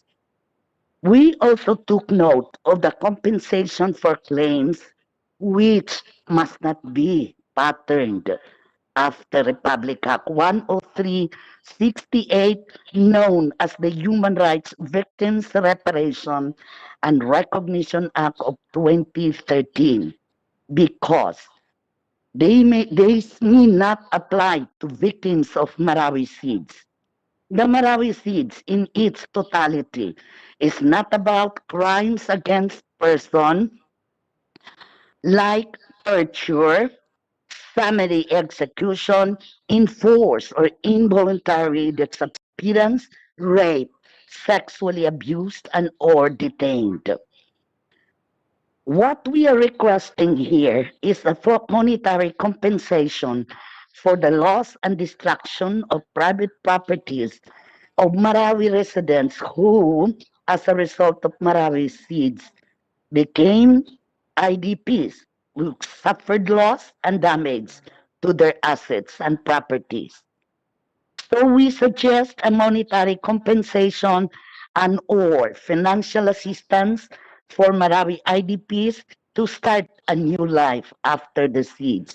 So we suggested the following points: to conduct an actual damage assessment with the owner of the properties, categorize heavily damaged, partially damaged, and slightly damaged, capable of repair. We also suggest to compensate heavily damaged properties under the following category.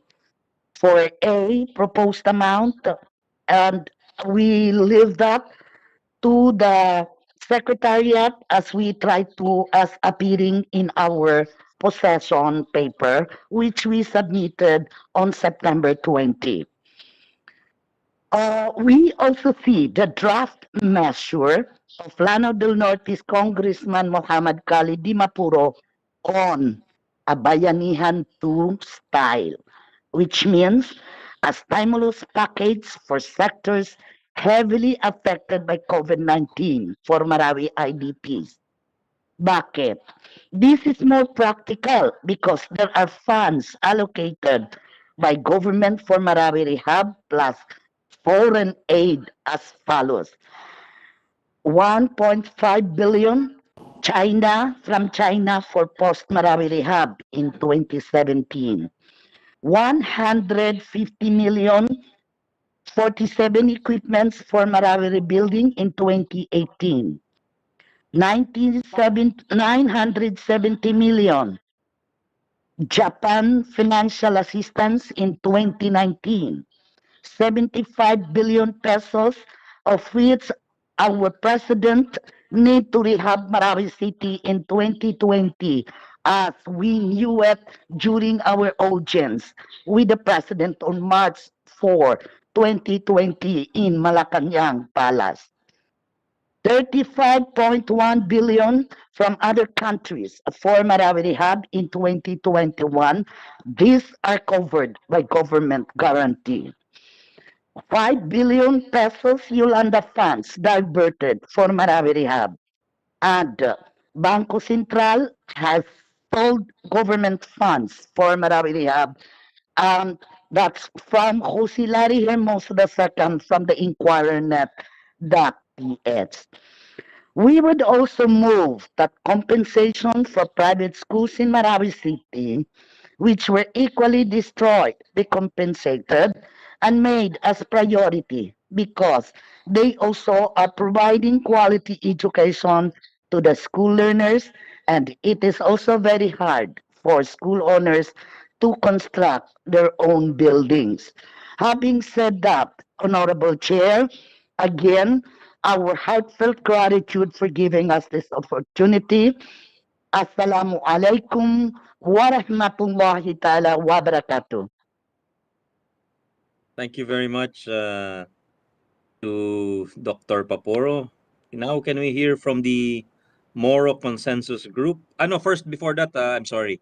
We'd like to acknowledge the presence of our Majority Leader, who's also one of the main authors of one of the compensation bills, Senate Bill 1395, along with Co-Chair De La Rosa, Senator Tolentino, Senator Go, and Vice Chair Marcos. So we have Majority Leader Zubiri with us, sir. Please give us your support. We need your support. Thank you very much, Chairman. Assalamualaikum to my brothers and sisters in Marawi. Mga kapitbahay ko yan, Chairman, because Lanao Sur and Bukidnon share one heart. Magkatabi po kami, and I saw earlier Congressman Hukia Diong, of course the congressmen and women of Lanao Sur and Marawi. I see Mayor Gandamra is also with us, and many friends doon, mga kaibigan po natin. I'm here in full support. I-move ko na nga, i-approve na natin sa committee level para makauwi na tayo lahat at ipasa na natin to. Pero ang sabi sa akin ni Chairman, marami pa daw magsasalita. Pero kung pwede ko na i-move ka agad para tapos ng boxing. But they really deserve a compensation. Secondly, Ma'am Amy. So, may thumbs up pa si Vice Chair Risa sa yes, screen. and I commit to our colleagues. Now, once this is in plenary, you will be assured of my full support together with the majority in the passage of this measure immediately. Kasi kailangan po ng ating mga kababayan sa Marawi ito. We should have no more delays and we should help. And I also see Secretary Del Rosario is with us. Secretary, magandang hapon po, Secretary. Good to see you. So yun lamang po, hindi ko na papatagalin ito. Ang akin, full support. I will hold my motion until everyone has sufficiently aired their side. Ang akin is to move for immediate approval for plenary debate. So maraming salamat. Thank you very much to our dearest Majority Leader. Inshallah, we will pass it very soon. Alhamdulillah. Thank you, inshallah. Of course, as you know, Majority Leader Zubiri is the father of the BARM, the main author of the BARM law. So, which we also passed the extension a few days ago, no? So, talagang ando dun po yung commitment niya sa Mindanao as his home province. I just want to greet my brother Huki. Brother Huki, miss you, brother. I miss you. Yung inyong kalsada ayos na, yung local bills mo pasado na lahat. Thank you, boss. Thank you, boss. Salamat, salamat. Okay. Dapat number 1 sa Lanao, si Zubiri. Thank you. Now, can we hear from the Moro Consensus Group, Mr. Drieza Lininding? Are you here, sir? Yes, sir. Good afternoon. Hi, good afternoon, sir. Please. Yes, good afternoon. Assalamualaikum warahmatullahi ta'ala wabarakatuh. Again, we are very grateful for inviting us again, no? Kasi a few days ago, galing din kami sa Special Committee on Marawi ni Chairman Senator Bato, no? So at least nandito na tayo ngayon. Sisigaw na sana ako kanina kasi may nag-second na eh. But I believe with this meeting, sa tingin ko po, some of the issues raised, I think nandyan na po. Kung titingnan natin, ay nandyan na po. No? But before I give my comments and recommendation with regards to the bills, Senate Bill 1315 and 2394, gusto ko lang po magbigay ng konting reaction doon sa naging discussion kanina with Senator Ma'am Amy Marcos with regards doon sa claim na may mga landowners, may mga homeowners na na-discover na hindi pala nila pagmamay-ari yung kanilang lupa, no? That is the claim of the TFBM. But we would like to appeal na at nandito tayo sa body na ito na sa part po ng mga IDPs and those affected homeowners na sinasabi nila na hindi nila pagmamay-ari yung lupa, ang appeal po namin ay sana ibigyan sila ng pagkakataon to appeal yung sinasabi na claim. Lahat naman po ng issues ay meron pong mga batas na kung kahit sa mga settlement areas meron tayong batas para diyan, no? So ang ipa-resolve po natin ay yung batas sa proper court at magkaroon po ng due process para malaman po natin if those claims ay totoo po or hindi.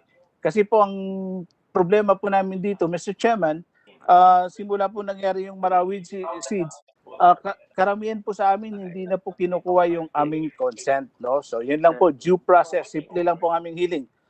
Mr. Chairman, I would like to congratulate this committee, no, for having this meeting. And my special thanks, of course, to Senator Bato and to Senator Risa. Congratulations for filing your own version, Senate Bill 2394.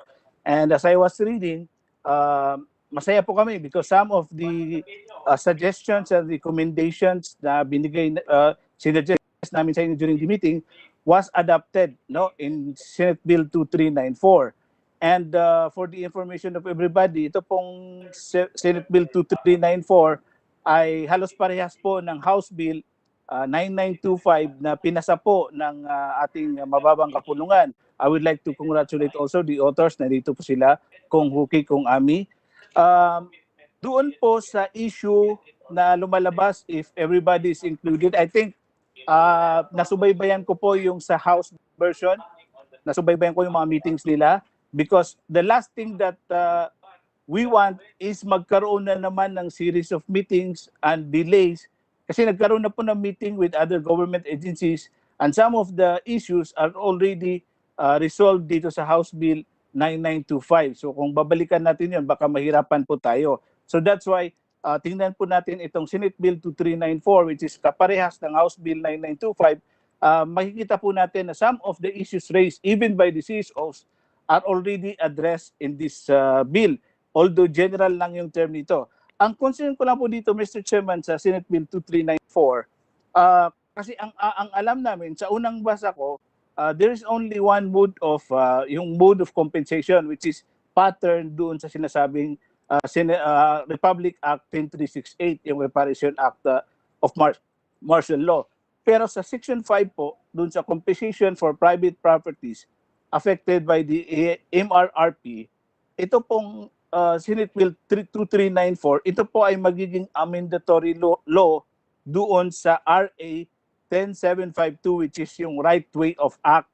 So kung ito po ay ma-approve kasi dito po sa Section 5 na ito, nakalagay dito na magkakaroon ng replacement cost doon sa mga properties na natamaan ng MRRP, natamaan ng debris management, na demolish because of the search for unexploded ordinances. So marami pong properties na masasama dito, not necessarily na ipapattern doon sa 10368.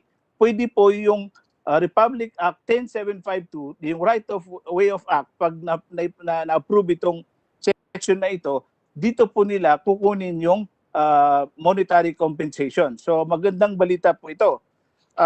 Sa Section 6 po ng 2394, kung pwede po namin i-suggest that TFBM claims and sa Compensation Subcommittee to the existing TFBM Subcommittees, Livelihood, fast forward, shall be tasked to process claims in line with the spirit of Republic Act 10368.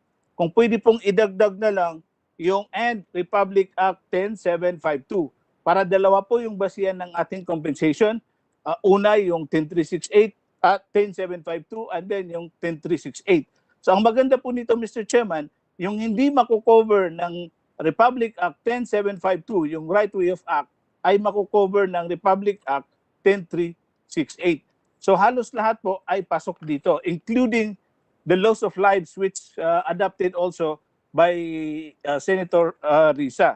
So in line with that proposal, Mr. Chairman, ikuan ko lang, sa Section 10, doon sa determination of monetary compensation, baka pwede po doon sa paragraph na yun, sa second paragraph na yun, provided that the monetary award for claimants under this act shall be equivalent and shall not exceed the monetary amount granted to the human rights victims recognized by RA 10368. Baka po pwede tanggalin na lang yan at idugtong na lang, the Commission on Human Rights in Bank shall have the authority to determine the point allocation to victims whose properties have been destroyed as a result of armed conflict in congruence with Section 19 of RA 10368 and Section 3 of Republic Act 10752. So wala po tayong hinihingi dito na special treatment or attention because these two Republic Acts are already existing. So yung sinasabi pong equal protection of law, pag ito po ang na-approve, ay ma-observe po natin ito at hindi magkakaroon ng problema. So yun po ang pinakamahalaga sa amin, Mr. Chairman, because as of now, the Task Force Bangon Marawi is claiming that they are now 75 and 80% done with their infra projects. So ito lang po yung hinihintay namin para kami naman po ang makapagsimula sa aming mga iniwan na mga bahay, komunidad, at higit sa lahat, makita namin ulit yung mga kapitbahay namin na mga mahal namin sa buhay. So maraming salamat po. Sana po ay pakinggan po natin yung hiling ng libu-libong IDPs na ipasa po natin sa lalong madaling panahon. Ako po ay nagagalak na pwede po kaming ma-invite ulit kung magkaroon ng meeting para i-approve ito. Kasi nandyan na po lahat yung mga sagot sa mga katanungan natin. Nandyan po sa Senate Bill 1315 nila Senator Bato, Zubiri, Aimee, Tolentino, Anbongo. And nandyan po sa Senate Bill 2394 ni Ma'am Aimee, yung karamihan po sa mga gusto ng mga IDPs. Maraming salamat po, Chairman. Thank you, Mr. Dreza Lininding. Now we'll hear from the Marawi Reconstruction Conflict Watch and Ministry of Health of the BARM, Dr. Rolanisha Dipatuan Dimaporo. Are you here, Dr. Dimaporo? Hello, good afternoon po, Mr. Chair. Yes, good afternoon. Please go ahead, ma'am. Okay, thank you, Mr. Chair. Our due courtesies to the honorable members of this joint committee and our honorable congressmen and other senators who are here and all other officials and agencies represented here today. We are members of the MRCW, a multi-stakeholder dialogue group formed in 2018 to help monitor and assess the rehabilitation of Marawi City. In December 2019, MRCW submitted and proposed a Marawi compensation bill, which was filed as Senate Bill 1395 by Senators Juan Miguel Zubiri, Senator Francis Tolentino, Senator Ronald De La Rosa, Senator Christopher Lawrence Go, and Senator Aimee Marcos. We would also like to recognize Senator Risa Ontiveros for recently filing Senate Bill 2394. We thank our dear senators for continuing to champion the rights of Marawi Siege victims. And of course, we can never forget our honorable congressmen as well for championing this in the lower house. We want to express our appreciation to Your Honor, Chairman Senator Sonny Angara hearing on Marawi compensation bill today. As part of MRCW, we present the following points that we wish to emphasize in the bill. People in Marawi are reeling in despair, and communities are fractured by conflicts. Relationships are difficult to restore when we cannot meet our basic needs, and the COVID-19 pandemic has added another layer to our hardships and reinforced existing vulnerabilities. And the absence of significant progress of the Marawi rehabilitation continues to fuel despair among IDPs. Critical issues that remain unaddressed include compensation for losses incurred by the people of Marawi, water supply and sanitation, and land ownership and property rights. Conflicts over property rights on urban dwellings are anticipated when residents return to the area to rebuild their homes. The city's property rights system is still weak, with many urban resources such as land being untitled, some with spurious titles, and most with multiple claimants and often within public domain lands. We appeal for a judicious and transparent resolution of overlapping claims based on a nuanced appreciation and verification of all available proof and evidence. Several preconditions must be addressed to manage or resolve conflicts arising from land-related issues. A mapping of the different typologies of issues and potential conflicts to enable the development of context-specific strategies and solutions ought to be done. There is a need for a thorough study and assessment of the damages and losses caused by the Marawi siege to determine funds to be appropriated or allocated for the reparation of lives and properties. Previous estimates by IDP and NEDA are at 91.6 billion and 51.6 billion respectively. However, the IDP Lano del Sur noted that this amount does not include those who could not file affidavits to their team. In addition, there were different computations done and presented by different agencies, organizations, and elected officials at different time frames since 2018. Therefore, there needs to be an expert and autonomous process to assess and validate the total damages and losses that will serve as the basis for determining the funding allocation for the Marawi Compensation Bill. In Chapter 2, Section 6 of Senate Bill 1395, which MRCW crafted, we emphasize the importance of having a multidisciplinary perspective for the Marawi Compensation Board. It needs the participation of those who have expert knowledge and understanding of the socio-cultural and religious institutions of Maranao society, alongside those with legal and technical expertise on the law, finance, medicine, accounting, engineering, academia, among others. The categorization or point system for reparation should reflect the experiences suffered by the Marawi IDPs during and after the siege. The point system allocation of the Martial Law Human Rights Victims Claims Board can be a useful reference. But the categorization must give important consideration to the experiences of the Marawi siege victims and their monetary and non-monetary needs. The Geneva Convention 4 and Additional Protocol 2 also state the fundamental rights of civilians during war and the list of inhumane treatment which is prohibited. The board can consider these in determining the categories for compensation. Aside from the destruction of properties, the Marawi siege also brought the loss of lives, disappearances, and other forms of abuse. Even after the siege, there were wrongful arrests and tortures, but victims were afraid to speak out of fear for their lives. We hope these stories will not be left untold. We also strongly propose legislating a formal investigation of human rights abuse and violations committed due to the Marawi War. Lastly, we enjoin our esteemed lawmakers that restorative justice must be a major pillar in this legislation. We propose establishing a Marawi Truth Commission attached to the Compensation Board, whose mandate will be to document the experiences told by the Marawi siege victims. This is part of our right to be recognized as victims of war. We demand that our stories be heard and written down in history. On October 1, 2021, Congress will adjourn. If the Marawi compensation bill is not passed, we will be commemorating yet another anniversary of the so-called Marawi Liberation Day on October 17 without a Marawi compensation law that would help us, victims of war, rebuild our lives. President Duterte assured us that Marawi will rise again as a prosperous city. We hope our dear senators will make good on this promise and continue the momentum initiated by the lower house and pass a Marawi compensation law as soon as possible.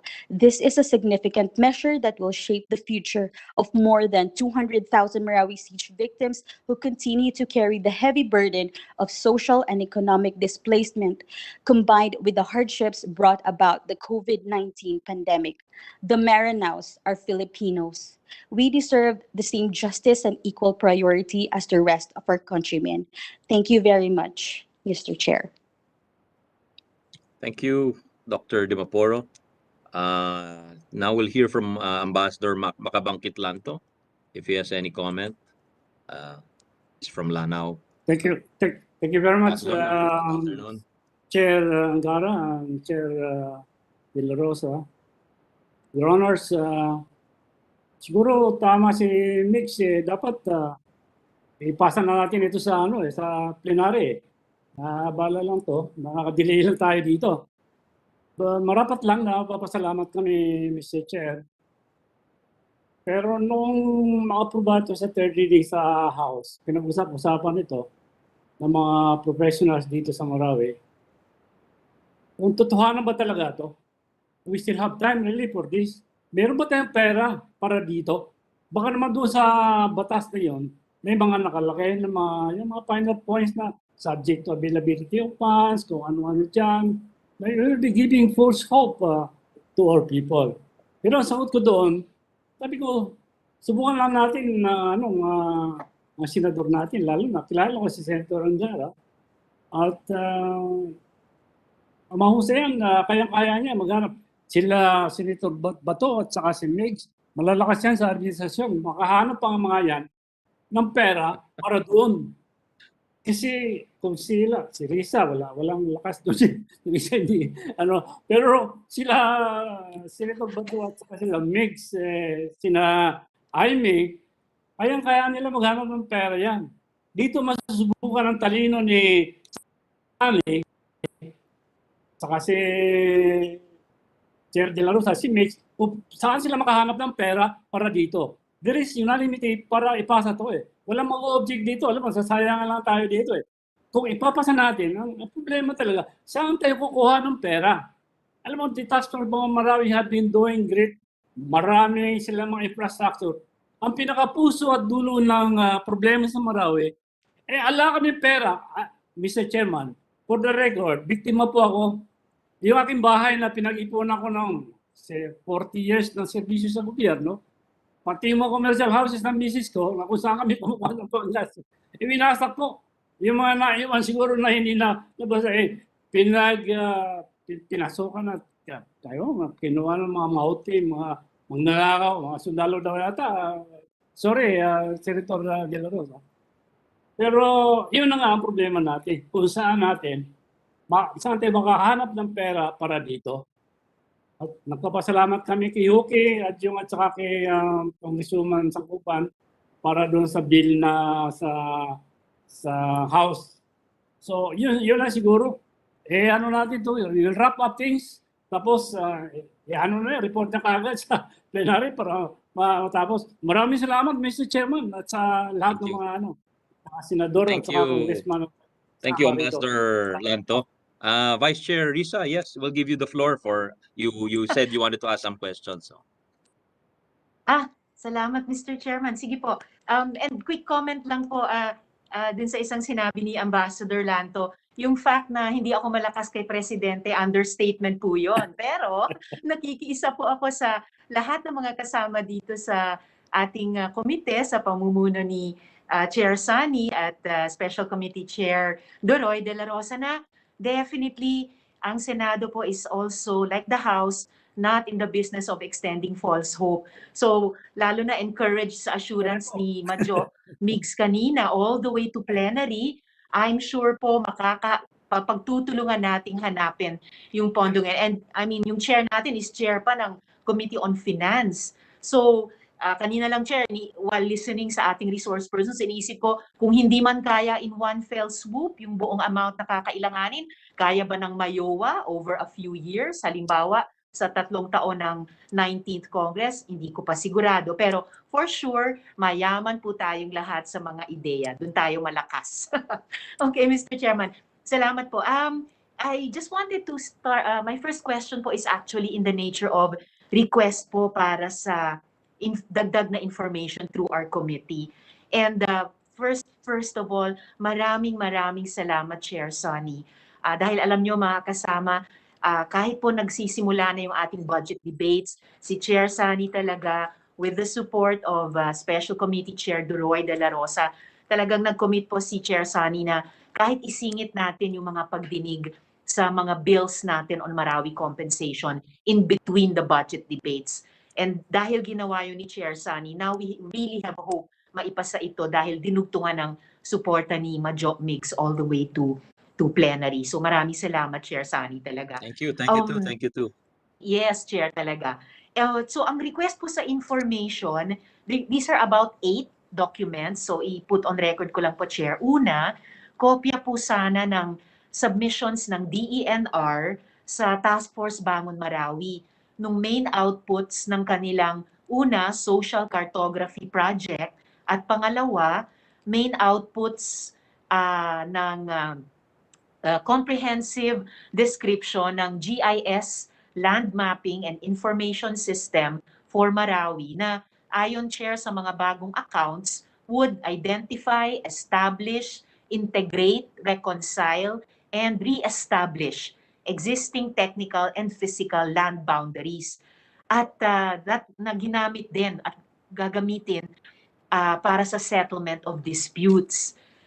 Third request through the committee, Mr. Chairman, may we also request isa pong descriptive report mula sa Task Force Bangon Marawi kung paano eksakto yung impormasyon mula sa DENR databases ay naging input into their judgments and determinations kapag competing claims yung kinoconsider nila. Fourth request, Mr. Chairman, description ng limitations ng mga tools, mandates at saka legal authorities ng land conflict adjudication process.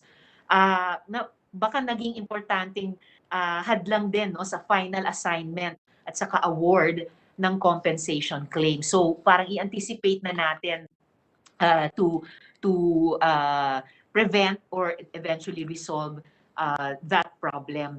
Panlima, Mr. Chair, na request sana isang legal brief mula sa Task Force Bangon Marawi na nagdo-document din at nagre-responde sa mga claims for compensation ng mga pamilya, ng mga negosyo at ng iba pang mga institusyon na yung property claims nila at mga negosyo nila ay maapektuhan ng TFBM projects doon sa mga reclaimed parcels na dapat ay pagmamay-ari ng gobyerno. We'd like to have that status report, Mr. Chair, that benefits from a matrix of claims, counterclaims, at saka legal justifications ng iba't ibang sides para yung bill na kinakraft natin ay pwedeng i-specify yung mga proseso na hopefully tutulong para pabilisin yung mga posibleng out-of-court resolution of conflicts, no? Na kasi kung lahat ihahatid sa korte, baka unnecessarily mabinbin doon sa loob ng maraming taon. Pang-anim na request, Mr. Chair, kopya sana mula sa NHA Resettlement Action Plan para sa Task Force Bangon Marawi projects. Kasama na po yung relevant annexes sa identification, konsultasyon at saka appeals processes.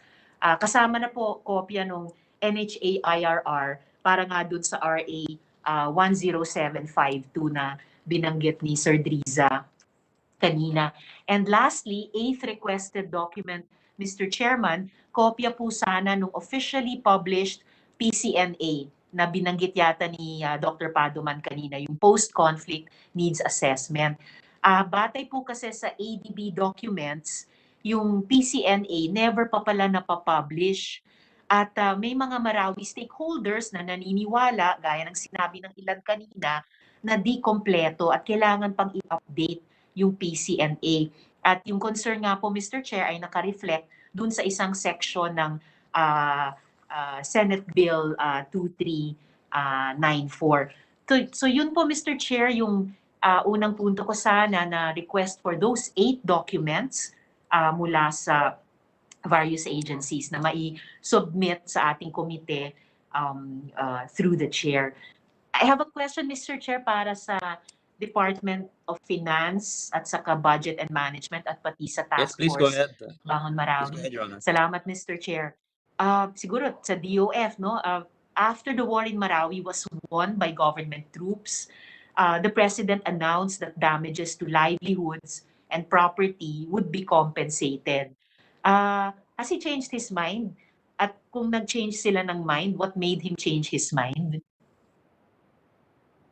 Can we hear from DOF? May DOF representative po ba rito? Director Irene, do we have a DOF person here? Were they invited? They should be because Parang it's about... okay. Kahit ano na lang, Mr. Chair, sa BBM, kung position nandito. paper, I think. May position paper ang DOF? Can you address the query of... please ask them, send them the query of Vice Chair Risa Ontiveros, please, so they can Salamat, respond. Mr. Chairman. Di ko rin po kasi At saka, makita I'll yung take the BBM opportunity na rin, Vice Chair Risa, to remind Yes, the Chairman. Director to help facilitate the 8 requests of our Vice Chair person. Thank you. Salamat, Mr. Chair. Chair, di ko na rin nakikita yung DBM dito, pero baka yung Task Force Bangon Marawi could answer if the President has changed his mind, and if so, what made him change his mind? Yeah. Secretary De Rosario is here for Task Salamat, Force, Mr. and Chair. ASEC from DBM is also here. So we'll give the floor first to Secretary Ed De Rosario. Thank you, Senator Angara, Senator Risa. Actually, the President has not stated a thing with regards to the Marawi compensation. So it's a good thing that this will be addressed by Congress, and we'll know once it gets to stable if the proposed bill will be signed by President to become a law. Salamat, Secretary. Although, syempre, hopeful po ako dahil nagiging bipartisan effort po ito dito sa Senado na it will meet kahit part of the way, no, yung considerations ni Presidente dito sa importanteng issue ng compensation. Sec, is it correct to say, Mr. Chair, na we need to pass a law on compensating the victims of the war in Marawi because the executive's threefold position is, so yung unang tanong ko po ay yung dun sa unang position, is it the executive's position, Sec. Del Rosario, na yun lang households and businesses that own both the structure and the land where the structure stands on na maapektuhan ng right-of-way ng public construction projects ng gobyerno, na yun lang ang makakatanggap ng compensation? Ganun po ba yung position ng executive? Well, actually, Mama, the task force is with regards to the utilization of lots for public infrastructure. Meron po tayong budget for the road right-of-way and to purchase the lots where public infrastructures will be built. So lahat ng ginagawa sa Marawi, binabayaran yung lots na ginamit, at kung sa road right-of-way, babayaran din just compensation. So meron tayong nilaan na pondo. Yes. Yes, ma'am. Opo. So pero yung pong mga may-ari ng bahay, may-ari ng negosyo na nakatayo sa lupa na hindi nila pagmamay-ari, pero yung structures na yun ng bahay or tindahan o anuman ay maapektuhan, pwede rin ba silang tumanggap ng compensation? Yes, I think in the proposed compensation bill, they're the ones to benefit from these proposed bills, ma'am. Salamat, Sec. And then kaugnay po nito, tama din po bang sabihin na yung compensation na i-compute pa ay magbabayad lang dun sa replacement cost of the land and replacement cost of the buildings, pero hindi na para dun sa pagbura ng property values or pagkawala sa lost business revenues dahil sa gera at yung aftermath? I think the compensation bill will cover the approximate cost, whatever will be determined by the committee on the amount of compensation that will be provided to the infrastructure owners, but not to the lot if the lot will be used by the owner for the construction of his own house or business establishment, Your Honor. So, Sec, hindi mako-cover yung pagbulusok ng property values, hindi mako-cover yung mga opportunity cost sa mga negosyo na nasira. It depends, ma'am, on what will come out in the proposed bill. Okay. Pero anong preferred ng executive? Anong position ng executive? Would it prefer na the bill will also cover yung mga ganon, yung lost property values and lost business revenues, or would the executive prefer na hindi na lang kasama yon? We have not decided on that yet, ma'am, but All right, Secretary. what is important now is for us to compensate the damaged infrastructures. Okay. Fair enough po, Secretary. I'll leave it at that na baka pwede pa naming i-discuss or i-negotiate sa executive iyon as we are crafting the bill. Secondly, if I may, Mr. Chair, I just have two, maybe three more questions. Yes, please. Please go ahead, Your Honor. Salamat, Mr. Chair. Secretary, position po ba ng executive na yung mga pamilya na nakatira sa mga lupa na dapat ay i-reclaim ng gobyerno, na yung mga pamilyang ito hindi entitled sa compensation, kahit compensation under the right of way law, kahit para sa mga structures na tinitirhan nila sa ngayon? Actually, what we are considering, especially in the reclaimed area, where the most of the government infrastructures are now being constructed, the affected families will be given a house and lot in the permanent shelter, and at the same time, they will be included in the compensation for the destroyed or damaged infrastructures. All right. Maraming salamat, Sec. That is very good to hear na hindi lang in terms of bagong permanent settlements, pero compensation ay kasama din po. So Yes, at ma'am. least For those two, those, they... Yes, ma'am. For those staying in the former reclamation area, but those who Yes, are living in danger zones, they will be resettled, be given a house and lot. They will not be given compensation anymore.